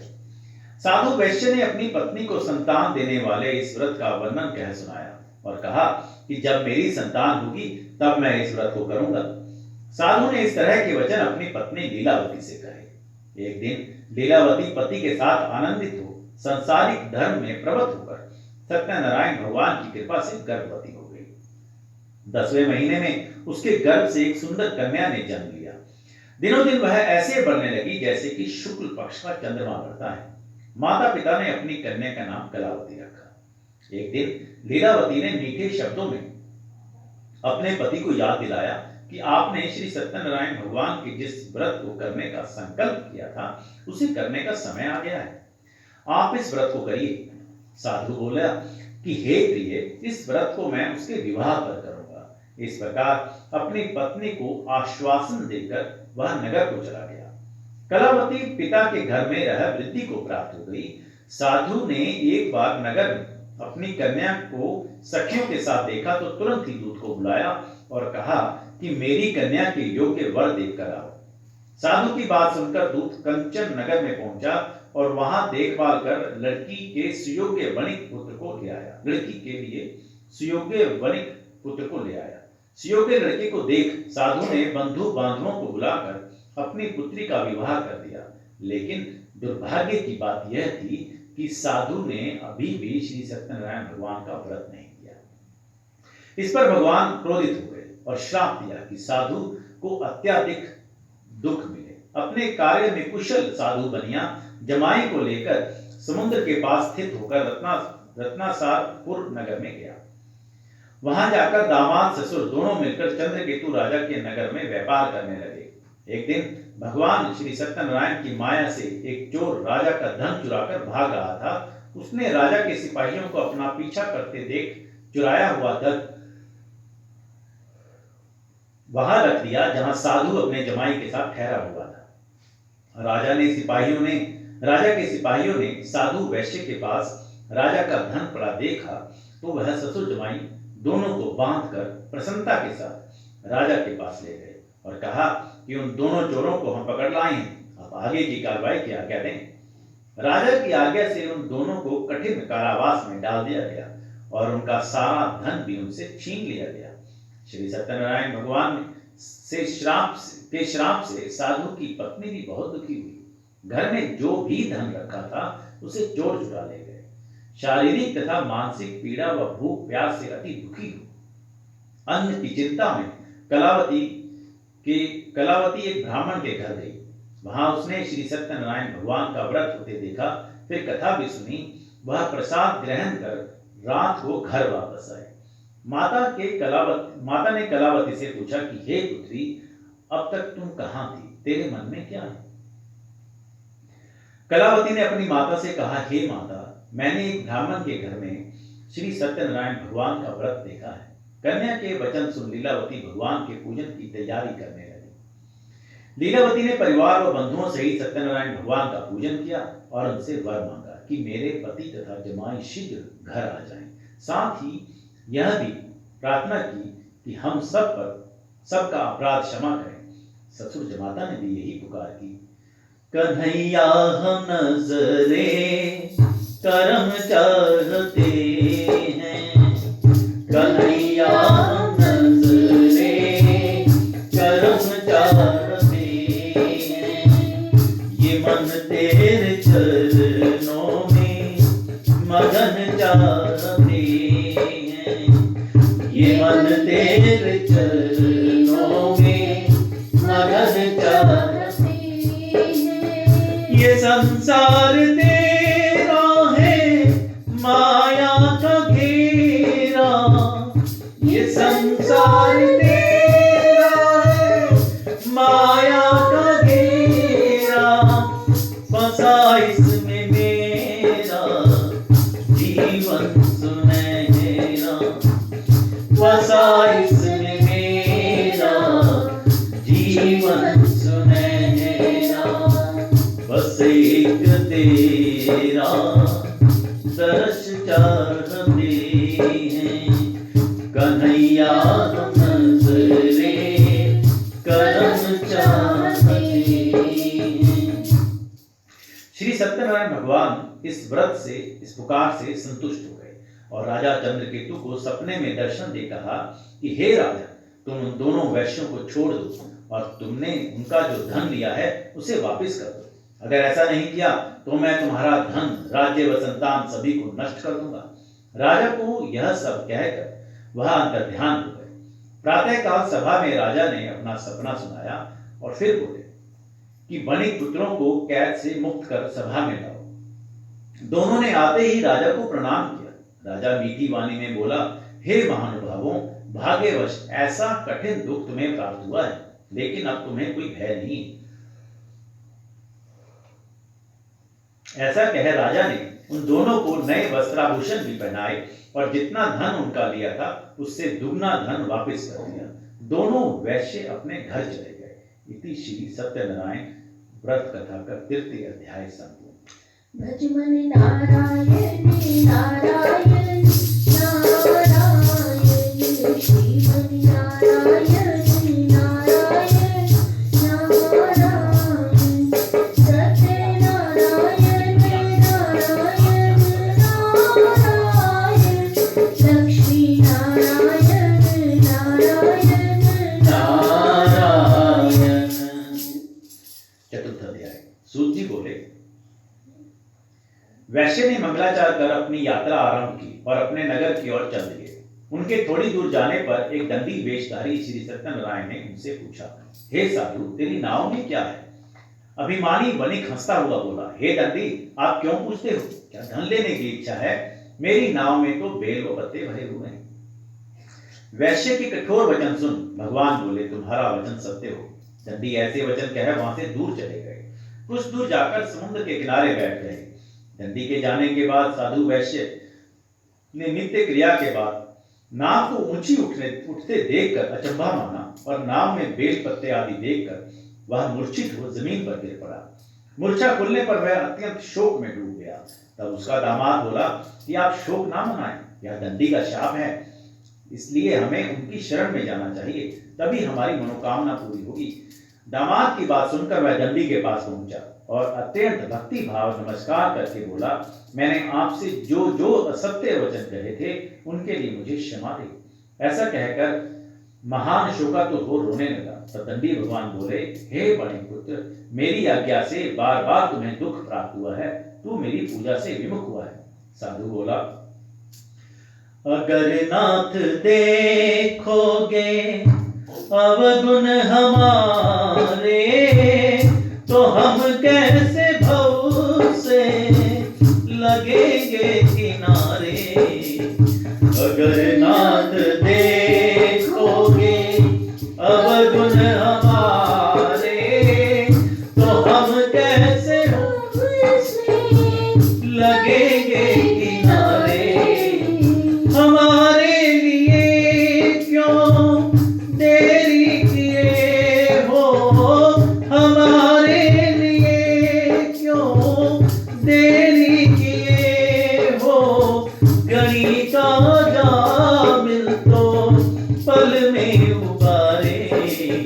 अगर नाथ देखोगे अवगुण हमारे, तो हम कैसे भव से लगेंगे किनारे। तो फिर साधु बोला कि आपकी माया से ब्रह्मा आदि देवता भी आपके रूप को नहीं जानते, तो मैं अज्ञानी कैसे जान सकता हूँ? आप प्रसन्न होइए, अब मैं सामर्थ्य के अनुसार आपकी पूजा करूंगा।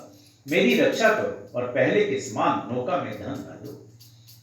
साधु वैश्य के भक्ति पूर्वक वचन सुनकर भगवान प्रसन्न हो गए और उसकी इच्छा अनुसार वरदान देकर अंतर ध्यान हो गए। ससुर जमाई जब नाव पर आए तो नाव धन से भरी हुई थी। फिर वहीं अपने अन्य साथियों के साथ श्री सत्यनारायण भगवान का पूजन कर अपने नगर को चल दिए। जब नगर के नजदीक पहुंचे तो दूत को घर पर खबर करने के लिए भेज दिया। दूत साधु की पत्नी को प्रणाम करके कहता है कि मालिक अपने दामाद सहित नगर के निकट आ गए। दूत की बात सुनकर साधु की पत्नी लीलावती ने बड़े हर्ष के साथ सत्यनारायण भगवान का पूजन कर अपनी पुत्री कलावती से कहा कि मैं अपने पति के दर्शन को जाती हूँ, तू कार्य पूर्ण कर शीघ्र आया। माता के ऐसे वचन सुन कलावती जल्दी से प्रसाद छोड़ अपने पति के पास चली गई। प्रसाद की अवज्ञा के कारण श्री सत्यनारायण भगवान रुष्ट हो गए और नाव सहित उसके पति को पानी में डुबो दिया। कलावती अपने पति को वहां ना पाकर रोती हुई जमीन पर गिर पड़ी। नौका को डूबा हुआ देखकर कन्या को रोता हुआ देख साधु दुखी होकर बोला, हे प्रभु, मुझसे तथा मेरे परिवार से जो भूल हुई उसे क्षमा करो। मुझ चरणों से लगा ले मेरी शाम मुरली वाले, मुझे चरणों से लगा ले मेरी शाम मुरली वाली। मेरी सास सास में तेरा, मेरी सास सास में तेरा, हे नाम मुरली वाले। मुझे चरणों से लगा ले मेरी शाम मुरली वाले, मुझे चरणों से लगा ले मेरी शाम मुरली वाले। भक्तों की तुमने कान्हा विपदा हटा दी, मेरी भी बाहें थामो आके बिहारी। बिगड़े बनाए तुमने, बिगड़े बनाए तुमने हर काम मुरली वाले। मुझे चरणों से लगा लो मेरे श्याम मुरली वाले। मेरी सास सास में तेरा, मेरी सास सास में तेरा, हे नाम मुरली वाले। मुझे चरणों से लगा ले मेरी शाम मुरली वाले। साधु के दीन वचन सुनकर श्री सत्यनारायण भगवान प्रसन्न हो गए और आकाशवाणी हुई, हे साधु, तेरी कन्या मेरे प्रसाद को छोड़कर आई है, इसलिए उसका पति अदृश्य हो गया है।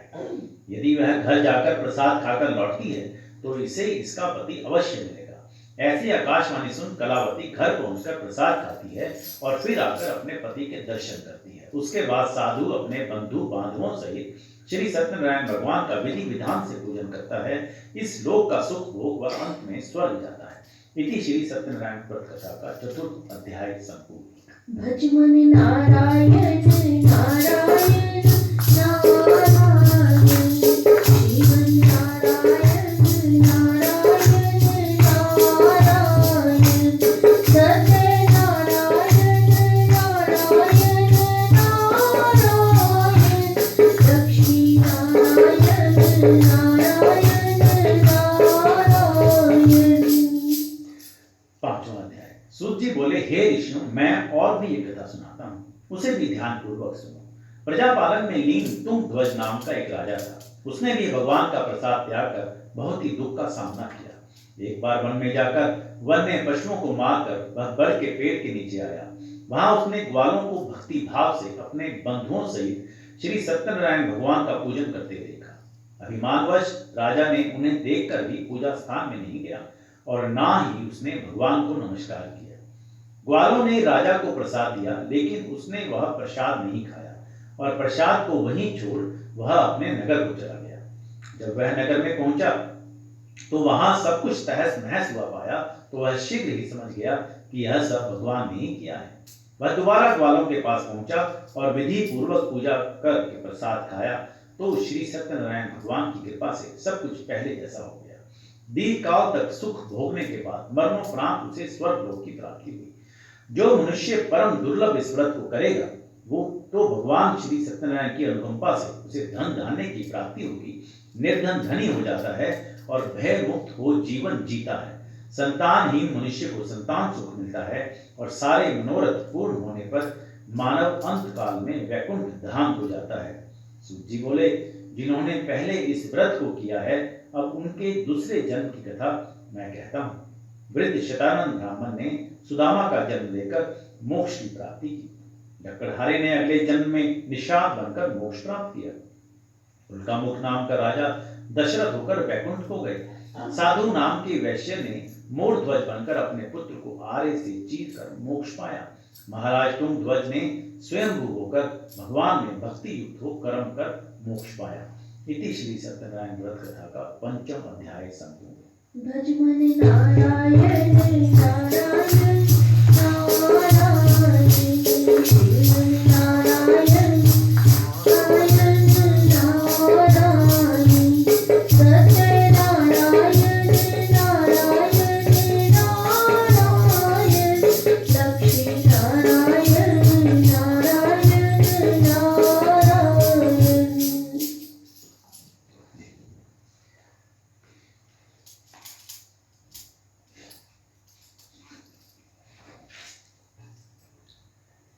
एक भजन की 1-2 पंक्तियां गुनगुना के फिर हम आरती की ओर बढ़ेंगे। आज शरद पूर्णिमा है, मैंने पहले भी बताया। शरद पूर्णिमा, मैं वैसे एलियन यहाँ बैठे हैं उनसे मैं करेक्ट कर लूँगा। आपने बताया था कि ये स्वयं सिद्धि वाले कुछ डेट है, 5-6 दिन हैं, उनमें से एक ये है जिसमें सभी मुहूर्त होते हैं, वो शुद्ध होते हैं इस दिन। और क्या था वो 5 है, लेकिन ये उसमें से नहीं है। ये उसमें नहीं है। अच्छा अच्छा। लेकिन वैसे ये क्या नाम है, मौसम के लिहाज से सबसे सुंदर और बढ़िया मनोभावक समय है, जिसमें भगवान की पूजा करने में सबको अनुकूल ही लगता है। वो जो 5 हैं वो सबसे पहले है जी चैत्र मास का जो पहला नराता होता है, चैत्र मास का पहला नवंबर पर आरंभ होता है ना वो। हाँ जी, हाँ जी। और फिर वो दूसरा बसंत पंचमी आती है, बसंत पंचमी। तीसरे फिर जो अक्षय तीज, परशुराम जी की जयंती, हाँ जी। और उसके बाद दशहरा जो आने वाला है, और फिर दिवाली। ये 5 है दिवाली। स्वयं सिद्ध मुहूर्त। तो अपने अपने घरों में हम pretty sure कि हम कुछ ना कुछ जरूर करते होंगे, लेकिन सुबह शाम देसी घी का दीवा जरूर लगाएं, जोत जरूर जलाएं। तुलसा जी का पौधा हो घर में तो आप उनकी सेवा करें। ये महीने में तुलसी जी की पूजा की बड़ी बहुत मानता है। आज निधि जी की ओर से एक घी का डब्बा आया है मंदिर में सेवा के लिए, कि वो जोत में से उनकी इच्छा थी कि भी जोत में पूरे महीने शुद्ध घी से उनकी ओर से भी सेवा लगे। तो आपका बहुत बहुत धन्यवाद। आप सब लोग भी जहाँ जहाँ जैसे जैसे हो सके आप अपने घरों में पूजा जरूर करें, मंदिरों में जरूर दर्शन दें। तो 1-2 लाइनें इस भजन की करके किसी को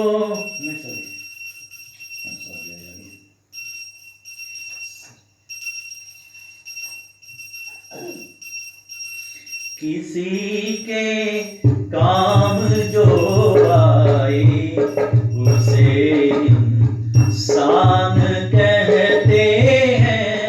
किसी के काम जो आए उसे इंसान कहते हैं। पराया दर्द अपनाई उसे इंसान कहते हैं। पराया दर्द अपनाई उसे इंसान कहते हैं। कभी धनवान है कितना, कभी इंसान निर्धन है। कभी धनवान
तो नीलम जी आरती आंटी रेडी है, अंकल जी आ जाओ, अंकल जी आप चलिए। आ जाओ मेरे बैग में, आंटी जाओ मेरे।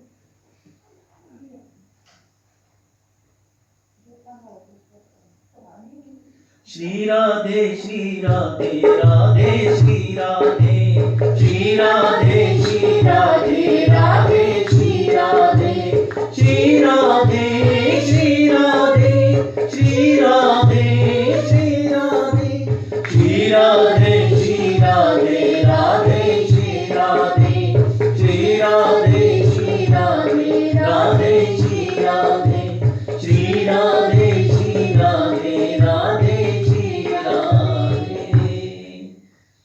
जोत जल रही है। अब श्री सत्यनारायण भगवान की आरती।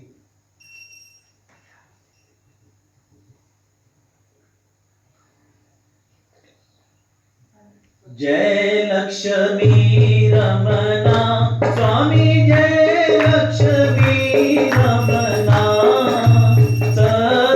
सत्यनारायण स्वामी सत्यनारायण स्वामी जनपातक हरना ओम जय लक्ष्मी रमना रतन जड़ित सिंहासन अद्भुत छविराजे स्वामी अद्भुत छविराजे नारद कर निरंजन नारद कर निरंजन घंटाध्वनि बाजे ओम जय लक्ष्मी रमना प्रगट भये कलिकालन द्विज को दर्श दियो स्वामी द्विज को दर्श दियो ब्राह्मण बन के बूढ़ो ब्राह्मण बनकर कंचन मैल कियो ओम जय लक्ष्मी रमना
कहत हरि हर स्वामी वनवासित फल पावे। ओम जय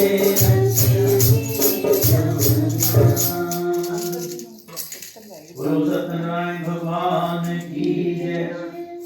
आप श्री सत्यनारायण भगवान के प्रसाद की सेवा एरियन करनी की घर की ओर से चुप्पा ला दो। ऐसी और शक्ति प्रदान करें, ऐसे भी मंदिर से जुड़े रहें, सेवा चलती रहे और हम माता रानी की आरती करेंगे।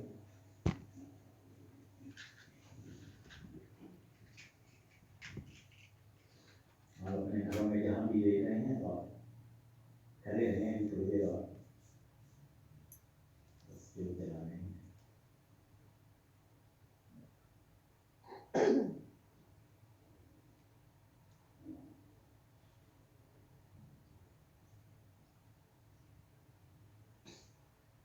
या देवी सर्वभूतेषु दयारूपेण संस्थिता नमस्तस्यै नमस्तस्यै नमस्तस्यै नमो नमः।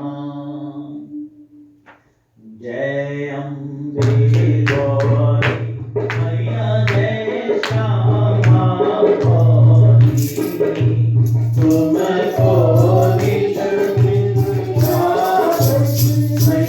जी को सदा ही मनावत हरि ब्रह्मा जी बनी।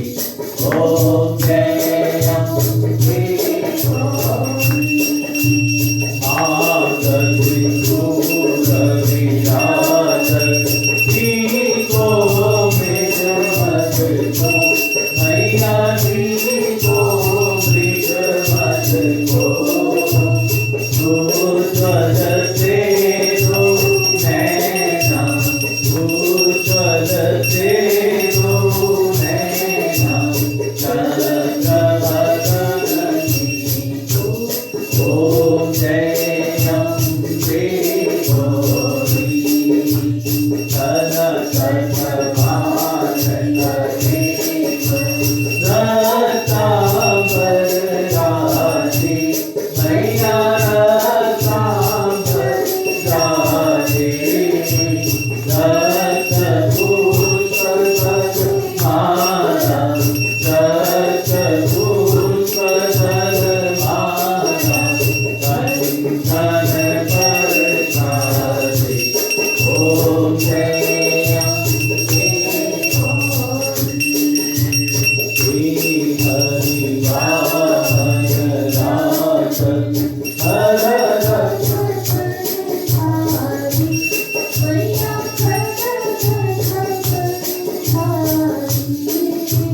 सुर नर मुनि जन सेवक सुर नर मुनि जन सेवक तिनके सुख हारी। ओम जय कानन कुंडल शोभित नासा से मोती मैया नासा से मोती कोटि गजानन दिवाकरी कोटि गजानन दिवाकरी राजत कमलोरी। ओम जय अम्बे गौरी शुंभनि शुंभविदारी महिषासुरघाती मैया महिषासुरघाती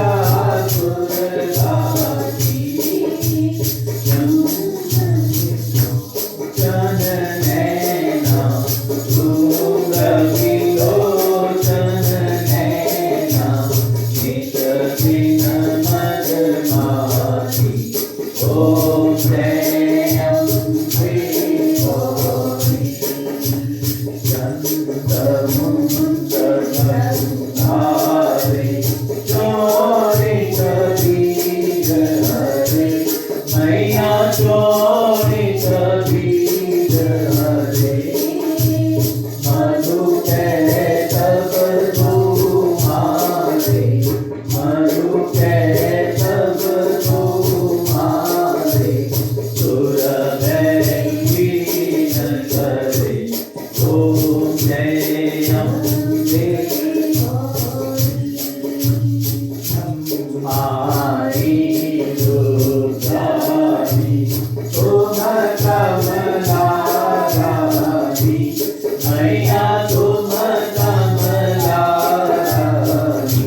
शिव पटरानी ओम जय अम्बे चौसठ योजन गावत नीचे करत भैरो मैया नीचे करत भैरो माजत ताल माजत ताल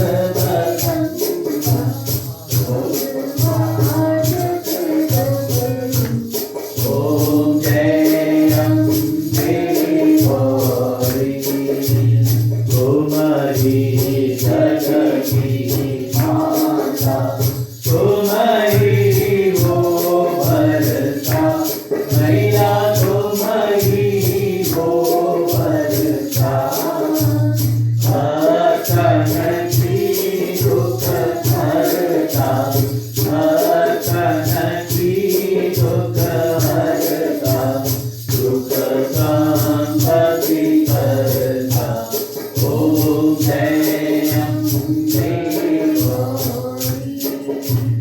पूजा चार अति शोभित वर मुद्राधारी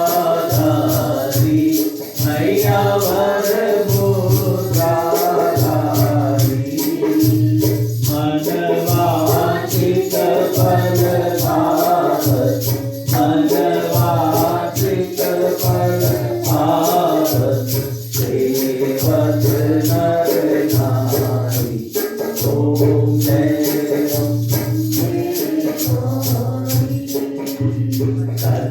जगन्नाथ विराजत अगर कपूर भाती मैया अगर कपूर भाती श्रीमान के तू राजत श्रीमान के तू राजत गोपी रतन जो ओम जय अम्बे गौरी माँ अम्बा जी की आरती जो कोई जन गावे मैया प्रेम सहित गावे कहत शिवानंद स्वामी कहत हरि हर स्वामी मनवांछित वर पावे ओम जय अम्बे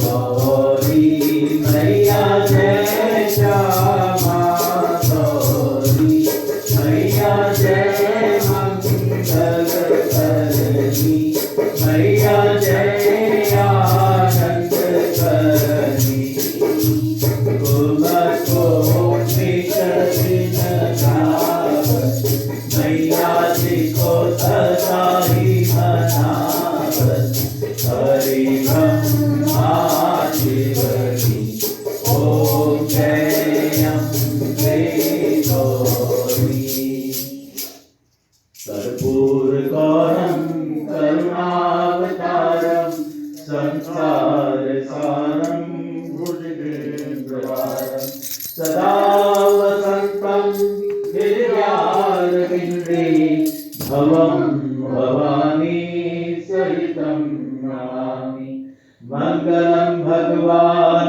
विष्णु मंगलम गरुड़ा मंगलम पुंडरीकाक्ष मंगलाय तनोहरि सर्वमंगल मंगले शिवे सर्वार्थ साधिके शरण्ये त्र्यंबके गौरी नारायणी नमोस्तुते नारायणी नमोस्तुते नारायणी नमोस्तुते तमेव माता च पिता तमेव बन्धु च सखा तमेव विद्या द्रविणं तमेव सर्वं देव देव।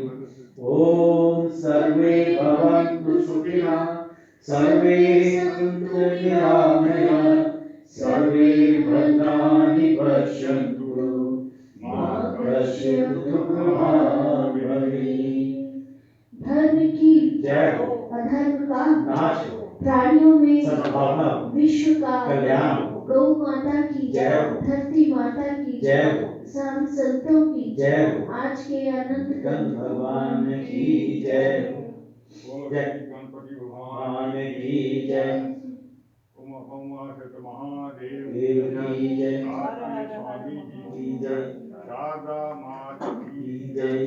बाबा बालकनाथ नाथ की जय। लक्ष्मी नारायण भगवान की की जय। जय सियावर रामचंद्र भगवान की जय लक्ष्मण भ्राता की जय हनुमान जी की जय जगदियां जोता वाली माता की काली सदा की जय राधा प्रिय कृष्ण भगवान की जय और गणपति महाराज की जय। आवाहनं न जानामि विसर्जनं पूजं च न जानामि क्षम्यतां परमेश्वर मंत्रहीनं क्रियाहीनं भक्तिहीनं सोचि यत् पूजो मैं वै परिपूर्ण तदस्तु मे कुदाहितं माफ करो। सबका भला करो भगवान सबका सब विधि हो कल्याण सबका भला करो भगवान सबका सब विधि हो कल्याण। मंदिर से डायरेक्ट डेबिट से शुरू हो मैंने अभी तक वो लिस्ट दी नहीं है। बहुत सारे लोगों का शुरू हो गया है। जो नए शुरू हुए थे उनमें रोहन भी देर से जुड़ा है। रोहन अग्रवाल योगिता जी का बेटा। आशीष भी 2 साल से जुड़ा है।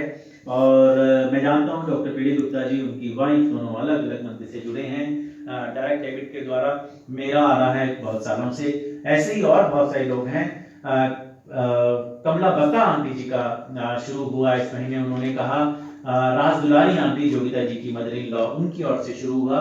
एरी अंकल जी के परिवार से मेरे ख्याल पीछे 1.5-2 साल से भी डायरेक्ट आवेट आ रहा है और आंटी ने भी शुरू कर दिया है। तो आपका बहुत बहुत धन्यवाद। उनके अलावा और बहुत सारे लोग हैं जिनके नाम मेरे पास नहीं है। वो मैं अपने जो ट्रेजरर हैं शेखर जी से पता करके। लेकिन आप लोग जानते हैं कि आपका नाम लिस्ट में है कि नहीं। तो कृपया मंदिर से डायरेक्ट डेबिट के माध्यम से जरूर जुड़ें।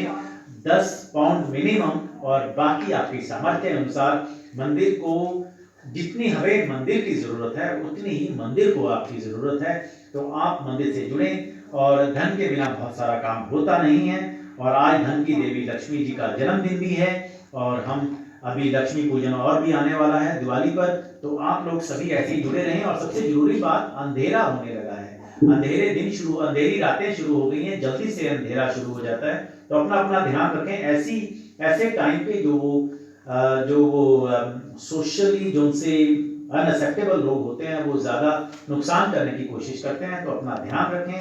अपने गलों में बहुत ज़्यादा सोने चांदी की बहुत ज़रूरत नहीं है। उसको अन्यथा ना पहने। अपना ध्यान रखें। अपने साथ कोई सुरक्षा का स्थान जो हमने पहले भी 1-2 बार दिखाया था, जो एक सेफ्टी का एक अलार्म आता है, वो अपने पास ज़रूर रखें। उससे आप और कुछ नहीं तो एटलीस्ट अलर्ट कर सकते हैं। तो वो अपने सेफ्टी का बहुत ज़्यादा ध्यान रखें। अभी जो है डेडली भी मेरा ख्याल है वो Tier 2 में चला गया है। तो वो आप बहुत ध्यान रखें। अपने कोविड-19 की जो ऐप है वो आप अपने फ़ोन पे डाउनलोड कर लें। तो उससे आपको पता लगता रहता है कि आपके आसपास में कोई अगर आदमी है तो आप किसी के संपर्क में तो नहीं आए। मैं कोशिश कर रहा हूँ कि मंदिर में भी हम QR का कोड है जो गवर्नमेंट की तरफ से हमें अप्लाई करना पड़ेगा, वो लाके लगाएं। तो आप अंदर आते हुए जब भी मंदिर में आते हैं तो वो QR का जो कोड है उसको स्कैन करें। तो वो उनको पता लग जाएगा कि आप लोग आज मंदिर आए थे। और जो भी लोग मंदिर में किसी टाइम आए, किसी भी तरह से वो किसी के संपर्क में आए, तो वो आप उससे चौकन्ने हो जाएंगे। आपको बता दिया जाएगा कि आपको उसमें कोई गवर्नमेंट की ऐसी दिशा निर्देश है कि उसमें कोई आपके ऊपर चौकसी नहीं रखी जा रही है, लेकिन आपको बताया जा रहा है कि कैसे आप सेफ रह सकते हैं। मतलब मैंने अब बहुत दिन से डाउनलोड करी हुई है। तो वो कोई बात नहीं है, सब ठीक है। हमको बताते हैं कि आसपास सब ठीक है, आपके एरिया में ऐसा Tier 2 है या हाई रिस्क है, तो आप अपना ध्यान रखें। तो वो आपको ध्यान जरूर रखना चाहिए। बाहर निकलते हुए, मंदिर में प्रवेश करते हुए मास्क डाल के रखें, सोशल डिस्टेंसिंग का ख्याल करें और जगह जगह टच ना करें। और जाते हुए हाथ धो के अपने जेबों में, अपने घरों से एक अपनी सैनिटाइजर की बोतल रखें। मंदिर से लेके जाते हैं तो फिर भी हम दरवाजों को हाथ लगाते हैं, गाड़ी की चाबी को खोलते हैं, गाड़ी लगाते हैं। तो आप घर जाने के बाद हाथ जरूर धोएं, वो सबसे ज्यादा इम्पोर्टेंट है। बाकी भगवान माया माई सबको रक्षा करने वाली है। भगवान के चरणों में यही प्रार्थना है कि सबका ऐसी प्रकार से भला हो। जयकारा मां शेरा वाली का। बोल साचे दरबार की जय।